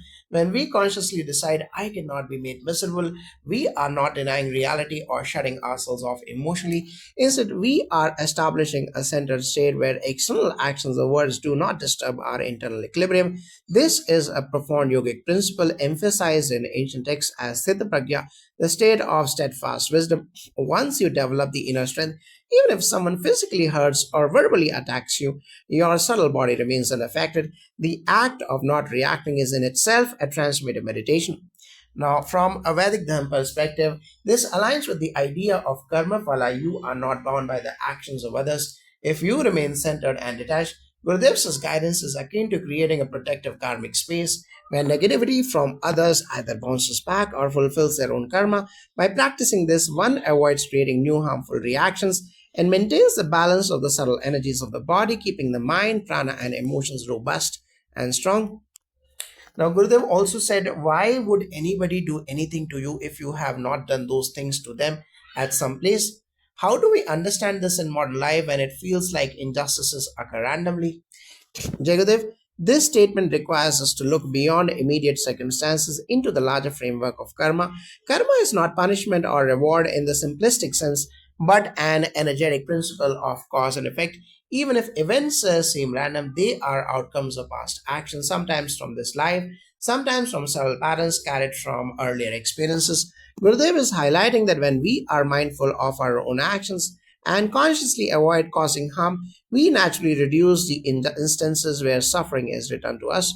From the Vedic standpoint, the universe functions through dharma, righteous actions, and its law is balance. If someone causes harm, it is either a reflection of their accumulated karma or a natural consequence of mutual interactions. Recognizing this allows one to maintain composure. Instead of engaging in blame or resentment, one observes, learns, and continues to act with ahimsa or non-violence and compassion, fostering spiritual growth and a robust subtle body as Gurudev advised. Now, Gurudev gave a profound instruction.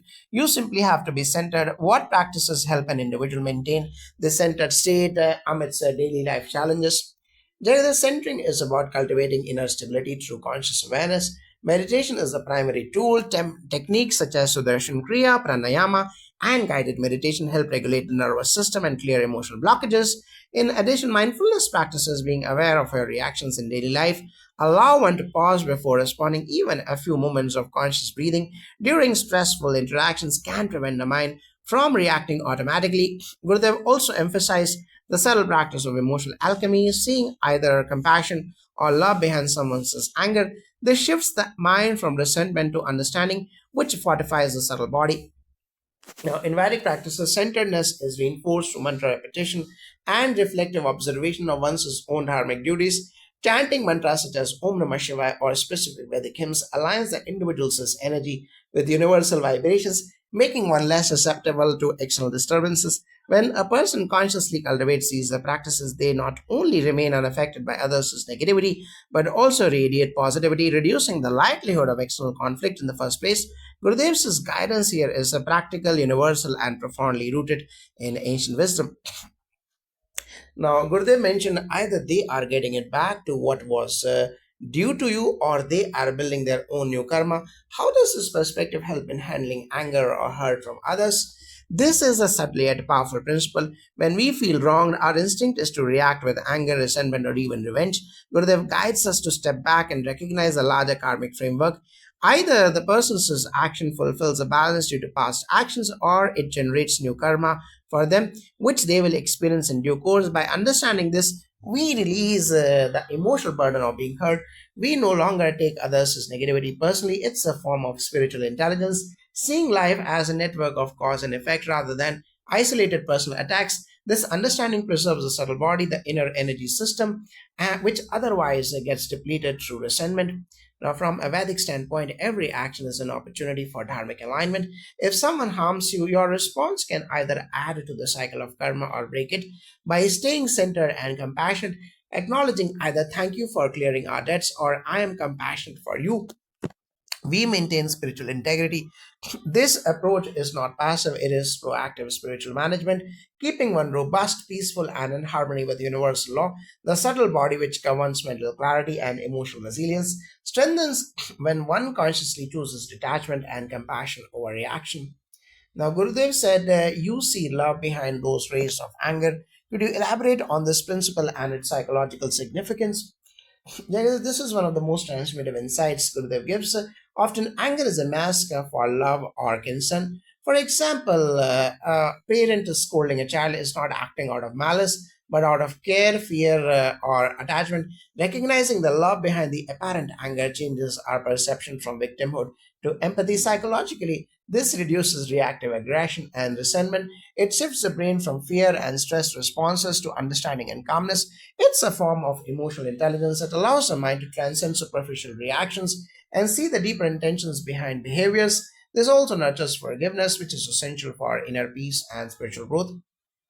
Now, in Vedic thought, recognizing the divine essence or Atman in everyone is a central principle. When we perceive anger as a manifestation of love or inner hurt, we connect to the person's higher self rather than the lower impulses. It aligns with Gurudev's teachings.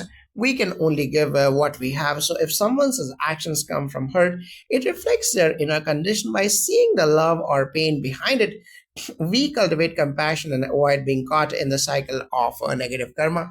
This strengthens the subtle body, mind, and energy field, preserving inner peace. Now, Gurudev gave an analogy about shops. You go to a tailor, he only gives you clothes. People can only give what they have. How does this analogy guide our interactions? This analogy is simple yet profound. People's actions reflect their internal resources, emotional, mental, or spiritual. If someone responds with anger, criticism, or negativity, it's not a reflection of our value, but a reflection of what they can offer at that moment. Understanding this prevents personalizing hurt and reduces unnecessary suffering. It fosters detachment, which is central in meditation and spiritual practice. By not expecting others to provide what they do not have, love, calmness, patience, we remain centered and emotionally resilient. This approach is also practical in workplaces, family life, and social interactions. We adjust expectations based on reality, not on idealized notions. From the Vedic perspective, this aligns with the principle of dharma and punya. Everyone is on a unique journey of spiritual evolution. When someone acts negatively, it is their inner state manifesting externally. Recognizing this helps us respond from dharmic consciousness instead of reacting ego. It also encourages compassion because we see others as limited beings giving what they can. Gurudev's advice strengthens the subtle body and mind by keeping our emotional and energetic space intact and preventing depletion from external disturbances. Now, Gurudev shared an anecdote about a senior meditation teacher whose anger was intense. How should one respond in such extreme situations? Gurudev's story illustrates the power of centered detachment and compassion. When faced with intense anger, the first instinct is to retaliate, feel afraid, or withdraw. Gurudev, however, remained calm, moved away slightly, and did not engage the anger directly. This demonstrates that maintaining a grounded state emotionally, mentally, and energetically allows one to navigate hostility without being consumed by it. In meditation and spiritual practice, this is a crucial skill. The subtle body stays robust because energy is not dissipated in defensive or reactive patterns. In Vedic practice, such situations are seen as tests of one's inner dharma. The anger of the senior teacher was his own karma manifesting. Responding with patience, awareness, and minimal interaction allowed Gurudev to uphold his integrity while not disturbing the karmic process. From a subtle body perspective, the energy remains balanced and the practitioner learns non attachment in action, which is vital for spiritual evolution. Now, they are heard, Gurudev said, they are heard, that is right. They are shaking that with you. How do we interpret this in terms of energy and karma? Gurudev is highlighting a subtle truth. The people unconsciously transmit their emotional baggage to others. Hurt, anger, or frustration is often projected externally, impacting our own energy and mind. Recognizing this allows us to distinguish between our own feelings and those projected by others. In practical terms, it's about creating energetic boundaries. Meditation, breath awareness, and mindfulness help maintain these boundaries, ensuring that once a subtle body, prana, mind, and emotional field remains intact. It also aligns with the karmic principle. We are not responsible for someone else's unresolved karma, yet we can respond from a space of compassion, thereby preventing reactive karma on our side. Now, in Vedic philosophy, this is understood through the lens of subtle energies or Sukshma Sharira. When someone's heart interacts with us, it can either disturb our subtle body or remain external if we are centered. By practicing detachment, compassion, and awareness, we allow their karma to manifest without absorbing it. Gurudev's guidance trains practitioners to respond with love or understanding rather than retaliation, keeping the subtle body robust and allowing spiritual progress. Now, Gurudev mentioned two positions: I am so sorry for you, or thank you for clearing our debts. How do these statements transform our internal state? These phrases are mantras of conscious response, turning potentially negative interactions into opportunities for growth. Saying, I am sorry for you evokes compassion, acknowledging the other person's pain without taking it on as our own. Conversely, thank you for clearing our debts reframes a hurtful action as a karmic transaction, promoting forgiveness and non attachment. Both approaches prevent the mind from getting entangled in anger or resentment. Energetically, these statements strengthen the subtle body, prevent depletion of mental and emotional energy, and maintain a state of centeredness crucial for spiritual evolution. Now, from a Vedic perspective, every interaction is an opportunity to practice ahimsa and dharma. Responding consciously rather than reactively ensures that one's karma remains positive. By acknowledging either compassion or karmic balance, we neutralize the energy of conflict. Gurudev's instructions create a practical framework for maintaining emotional equilibrium, mental clarity, and spiritual alignment, even in challenging interpersonal situations. How does seeing love behind anger affect personal relationships and emotional health? Jagadev, seeing love behind anger is transformative because it changes perception. Anger is often a distorted expression of care, fear, or attachment. By recognizing the underlying love, the mind moves from reactive suffering to empathetic understanding. Relationships improve because we stop perceiving the other as an adversary and instead see their vulnerability emotionally. This reduces stress, anxiety, and resentment. It also enhances the subtle body as energy is not wasted on reactive patterns. Over time, this practice nurtures forgiveness, patience, and emotional resilience, allowing one to navigate both personal and professional relationships with the calmness and clarity. Now, in Vedic wisdom, all beings are expressions of the divine or the Atman. Anger or hurt is a surface level phenomenon, while the underlying consciousness remains pure. Seeing love behind anger aligns with the principle of dharma and compassion, strengthening both subtle energies and moral integrity. Practicing this constantly allows the mind and body to remain robust, centered, and harmonious, fostering spiritual growth alongside improved relational dynamics. Now, Gurudev emphasized you can only give others what you have. How does this principle guide self development? This principle is a reminder of a self responsibility. If we want to receive love, understanding, or peace, we must cultivate these qualities within ourselves first. Others can only reflect what they carry internally. This encourages inner work, meditation, self reflection, and ethical living. By enriching our own emotional and spiritual reservoir, we are able to respond to others from abundance rather than deceit and deficit. Energetically, this maintains a strong, stable, subtle body, allowing one to radiate positivity without being drained by external negativity. In Vedic teachings, this aligns with the concept of Sanchita Karma, the accumulation of internal qualities and experiences. A person's ability to interact positively is contingent on their inner state. Gurudev's advice reminds us that cultivating virtue, compassion, and awareness internally is the foundation for balanced and harmonious external interactions, strengthening mind, body, energy, and spiritual practice. Now, how does detachment from others' negativity prevent karmic entanglement? When we respond impulsively to anger or hurt, we generate new karma, reactive, emotional, or energetic consequences that bind us. Detachment does not mean indifference, it means recognizing what is ours and what belongs to the other. By observing without reacting, we prevent our subtle body from absorbing negative energy, thus avoiding the creation of reactive karma. Meditation, breath awareness, and seeing love or hurt behind actions are practical ways to cultivate this detachment over time. This strengthens resilience and preserves inner peace. Vedic philosophy underscores that attachment to outcomes or reactions creates karmic debt. By maintaining centeredness and responding consciously, we honor dharma while avoiding subtle energetic entanglement. Gurudev's approach ensures that practitioners remain spiritually aligned, mentally clear, and emotionally robust, allowing karmic lessons to unfold without unnecessary suffering. Now, can you explain the practical application of seeing love behind anger in professional settings? In workplaces, conflict often arises due to stress, unmet expectations, or miscommunication. Applying Gurudev's principle means understanding that aggressive behavior usually stems from pressure or concern rather than personal malice. When we interpret colleagues' anger as mass concern or internal struggle, we respond with calmness rather than defensiveness. This improves communication, reduces stress, and fosters a positive work environment. It also ensures that once the subtle energies remain undisturbed, preventing burnout. From a Vedic perspective, seeing love behind anger in professional settings is practicing dharma through empathy, recognizing that everyone operates based on their inner capacity. We avoid negative karmic cycles, responding from compassion rather than ego strengthens energy alignment, reduces interpersonal tension, and supports ethical, productive interactions. This principle transforms challenges to opportunities into opportunities for spiritual and practical growth. Now, Gurudev's story of the senior teacher illustrates dealing with extreme anger. How can one apply this in real life with the difficult individuals?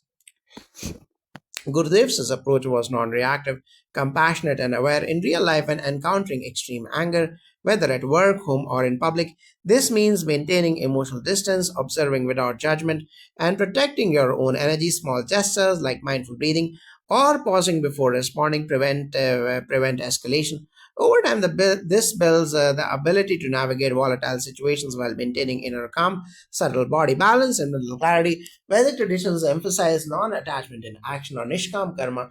Difficult individuals protect their karma, and our role is not to absorb it but to act from Dharma. Gurudev's story teaches practitioners to stay rooted in awareness, respond compassionately, and maintain energy integrity, ensuring spiritual growth even amidst challenging interactions.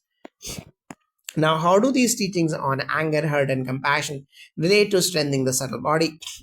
Jagadiv, the subtle body, the pranic, emotional, and mental energy fields, absorbs disturbances from unprocessed anger or hurt.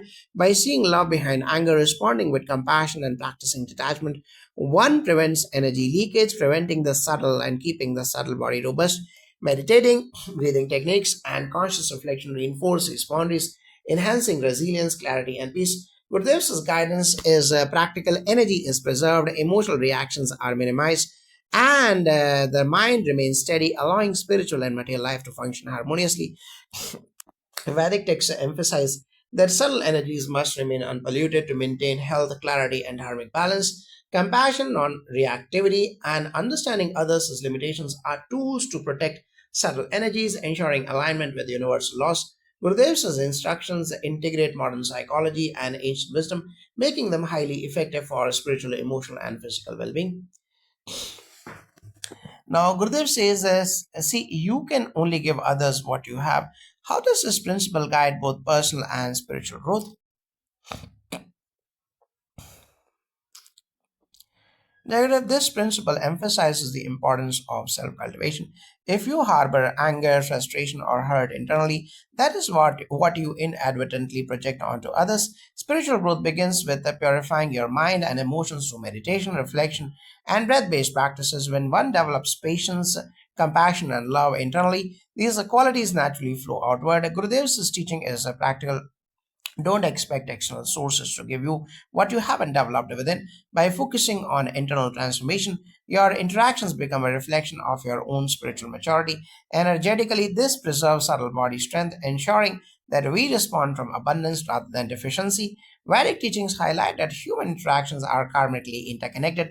If someone responds negatively, it reflects their inner state, not ours.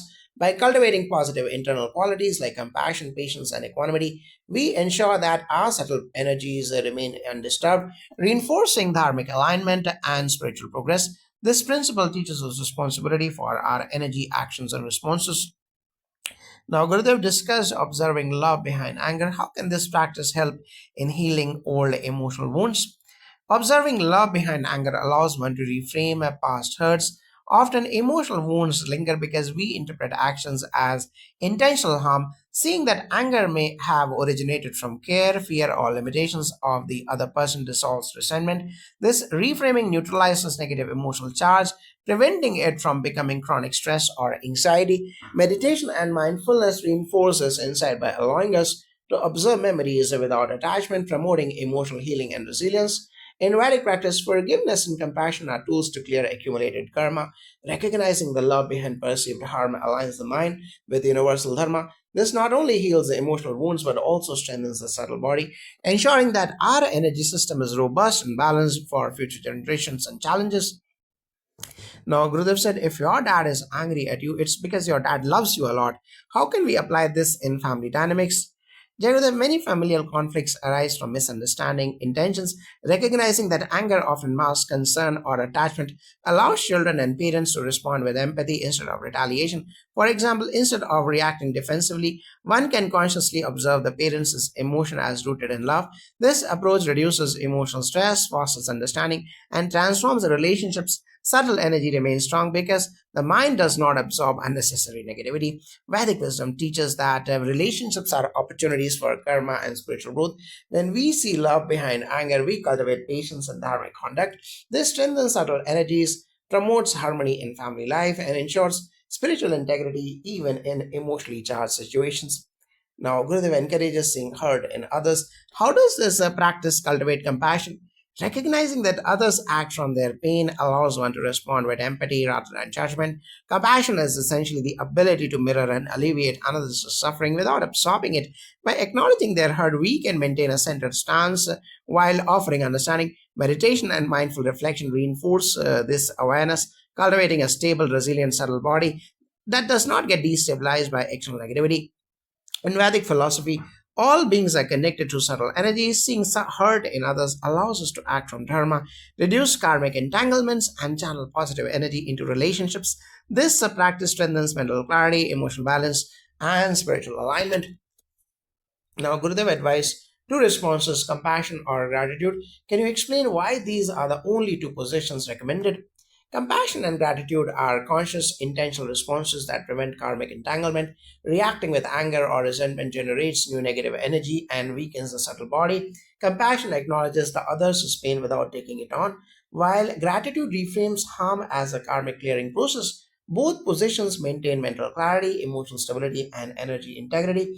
This is a practical spiritual strategy. One does not suppress emotions but chooses responses that preserve inner equilibrium. Vedic teachings emphasize conscious engagement with life, compassion, and gratitude align with dharmic and karmic balance. By responding in these ways, we maintain subtle body strength, prevent reactive karma, and foster spiritual growth while navigating life's challenges. Now, Gurudev's story about a senior teacher shows extreme anger. What lesson can leaders learn from this? Leaders often face hostility, criticism, or resistance. Gurudev's response of non reactive, observant, and compassionate is a template for leadership under pressure. By maintaining calm, leaders preserve energy, reduce escalation, and model emotional intelligence. It also shows that power lies not in controlling others, but in mastering oneself, which enhances subtle body balance and overall decision making. Vedic teachings frame leadership as dharmic action, responding with awareness and non attachment allows leaders to navigate conflict without karmic depletion. Gurudev's example teaches that true authority comes from inner stability, not external force. Gurudev mentioned, you go to a tailor, he only gives you clothes. How does this metaphor help in conflict resolution? Jagadev, this metaphor reminds us to adjust expectations realistically. People act from their available internal resources. When conflicts arise, understanding this prevents frustration and emotional depletion. One learns to respond according to their capacity while protecting one's own subtle energy.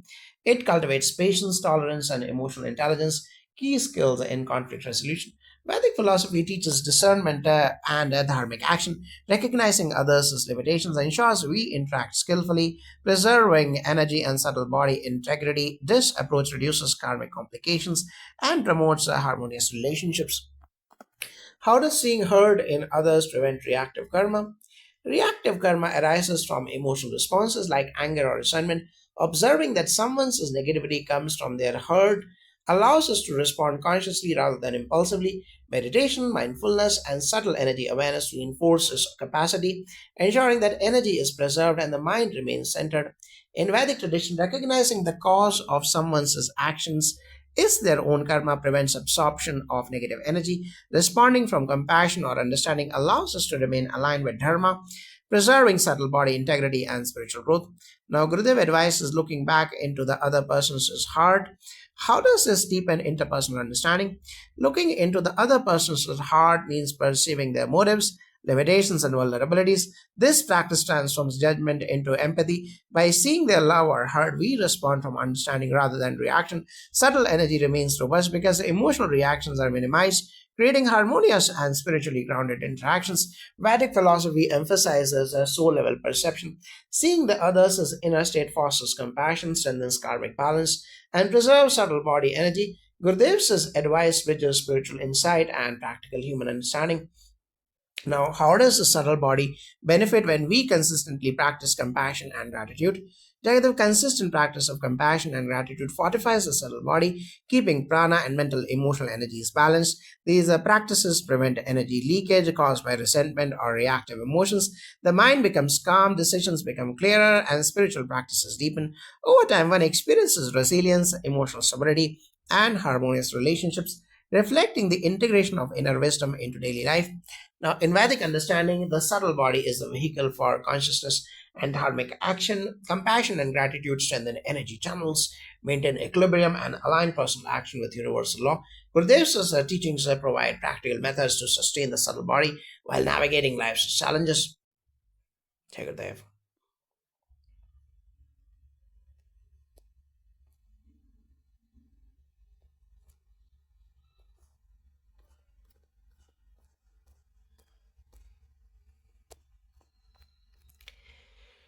So Gurudev often speaks about observing moods and behaviors from a step behind, almost as if watching a serial lamp of red, blue, or other lights. Could you explain this idea in the context of you and the universe? Yes, Jagadev, absolutely. Gurudev beautifully illustrates that human experience is not just about what is happening externally, but about how we perceive it. When he mentions watching someone's anger or agitation, like the example of the person with the grinding teeth, it's not about suppressing empathy, but about creating a subtle distance. Observing from a step behind allows the mind to disengage from the immediate reactive layer of emotions. It's almost like standing on a higher plane of awareness where one can notice the light in every situation. The red light may signify anger, the blue light calmness, the worrying light tension.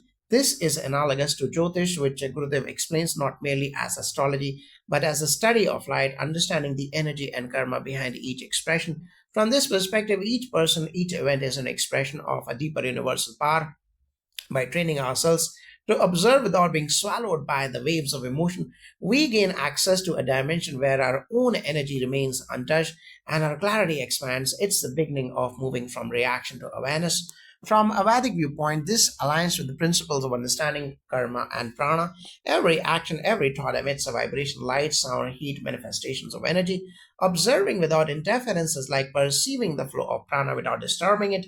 This practice is the bridge between material observation and spiritual insight, which Gurudev emphasizes as essential to experience life as an expression of the infinite. Now, Gurudev mentions that the light here and the sound all comes from the same electricity and emphasizes the unity of energy in everything. How can we understand this in a practical and experiential sense? Jagadev Gurudev is pointing toward a fundamental truth. The underlying energy in the universe manifests in many forms: sound, light, heat, and even the impressions stored in our mind. Practically, when we watch a situation or interact with people, we often perceive only the external form: words, gestures, and physical actions. But the same energy that generates sound or light also shapes emotions, thoughts, and experiences. Spiritual practice, as Gurudev explains, is learning to move from observing these expressions, the sound, light, warmth of life, to the battery behind them, the source energy that sustains all. When we meditate or do Sahat Samadhi meditation, we begin to feel this energy directly, experiencing the unity behind diverse phenomenon. It's a subtle shift from being caught in reactions to recognizing the energy that powers those reactions. Now, from the Vedic perspective, this is similar to prana, the life force that pervades everything. Sound, the nada, the light, or the jyoti, and heat, or the tapas are just expressions of prana. When we cultivate awareness, we align ourselves with this energy rather than being scattered by its manifestations. Observing the world as expressions of the same energy allows one to approach life with equanimity, compassion, and insight, which is the essence of Jyotish and Vedic wisdom. This is the foundation of spirituality, understanding the one energy behind infinite forms. Now, Gurudev mentions that if you don't know that the light and the sound and the warm heat all come from the same energy, how unfortunate you are. How does this awareness affect our daily lives, and what is the role of spirituality in addressing it? Jagadev Gurudev is highlighting a subtle yet profound point. Most people experience life superficially, perceiving events as isolated and unrelated phenomena, sounds, lights, words, and emotions. This fragmented perception leads to distraction, stress, and reactive behavior.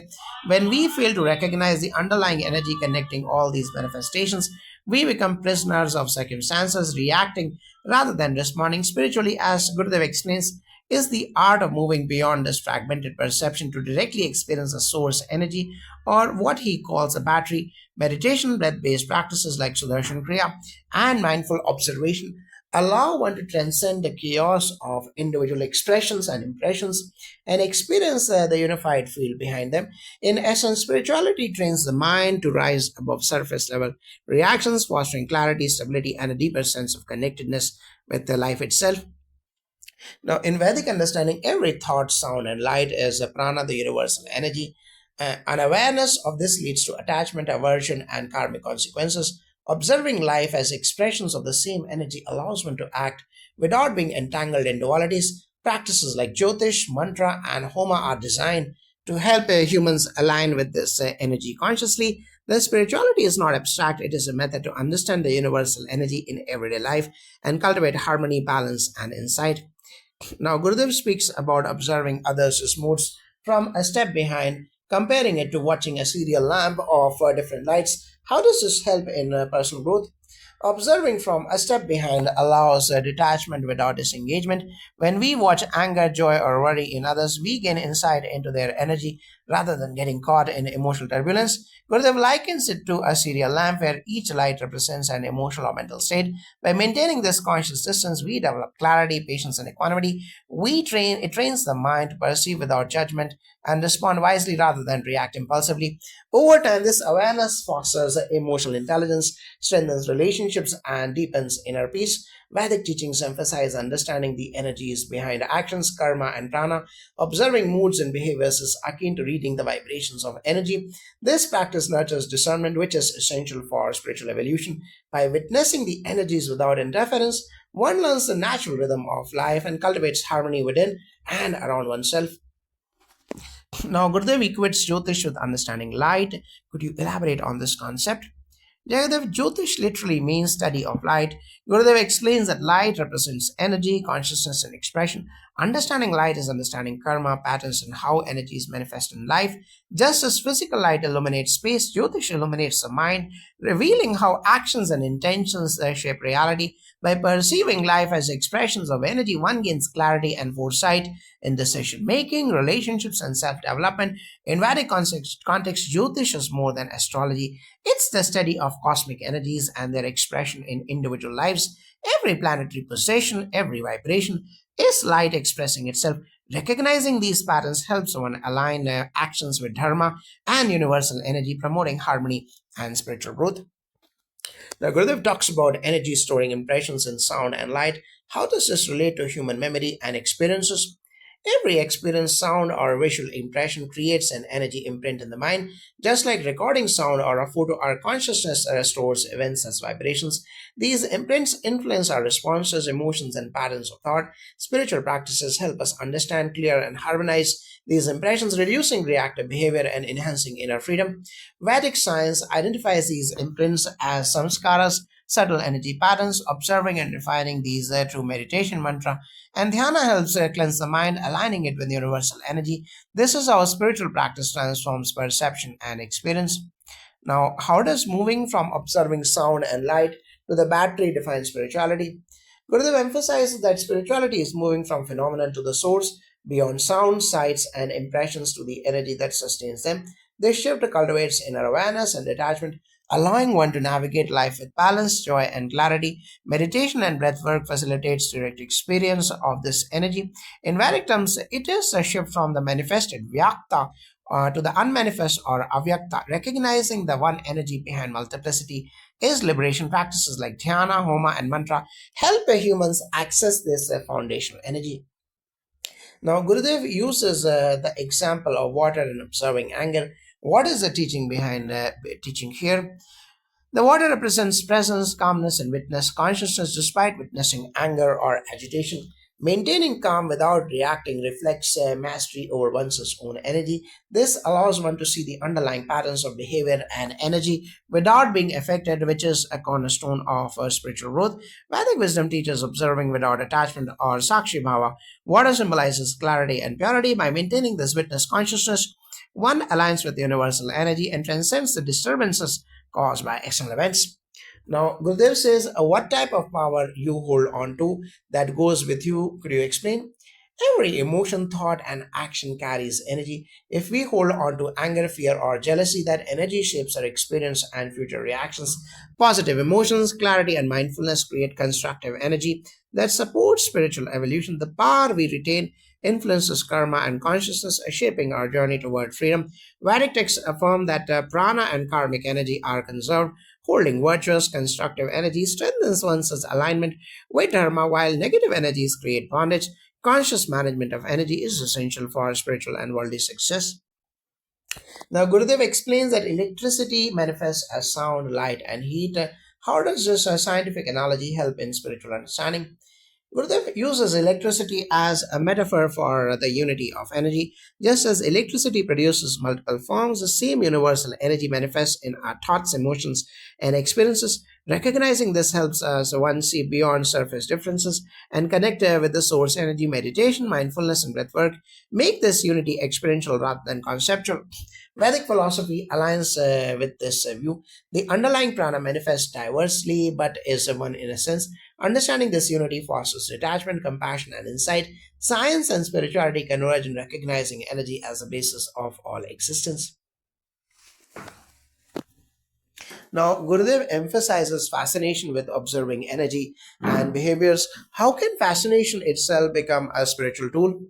The fascination in Gurudev's context is not mere curiosity, it's a deep awareness and attention without interference. When we observe life's expressions, emotions, reactions, or natural phenomena, with complete presence, our mind becomes alert yet detached.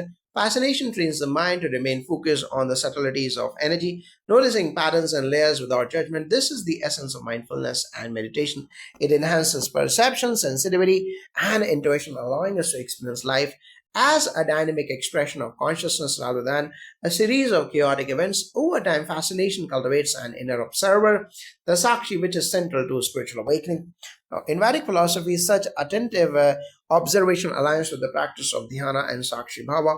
By witnessing the manifestations of prana in the world, sound, light, heat, and behaviors without interference, one begins to perceive the unity behind multiplicity. Fascination becomes a tool to attune to the vibrations of universal energy, fostering harmony, insight, and alignment with dharma.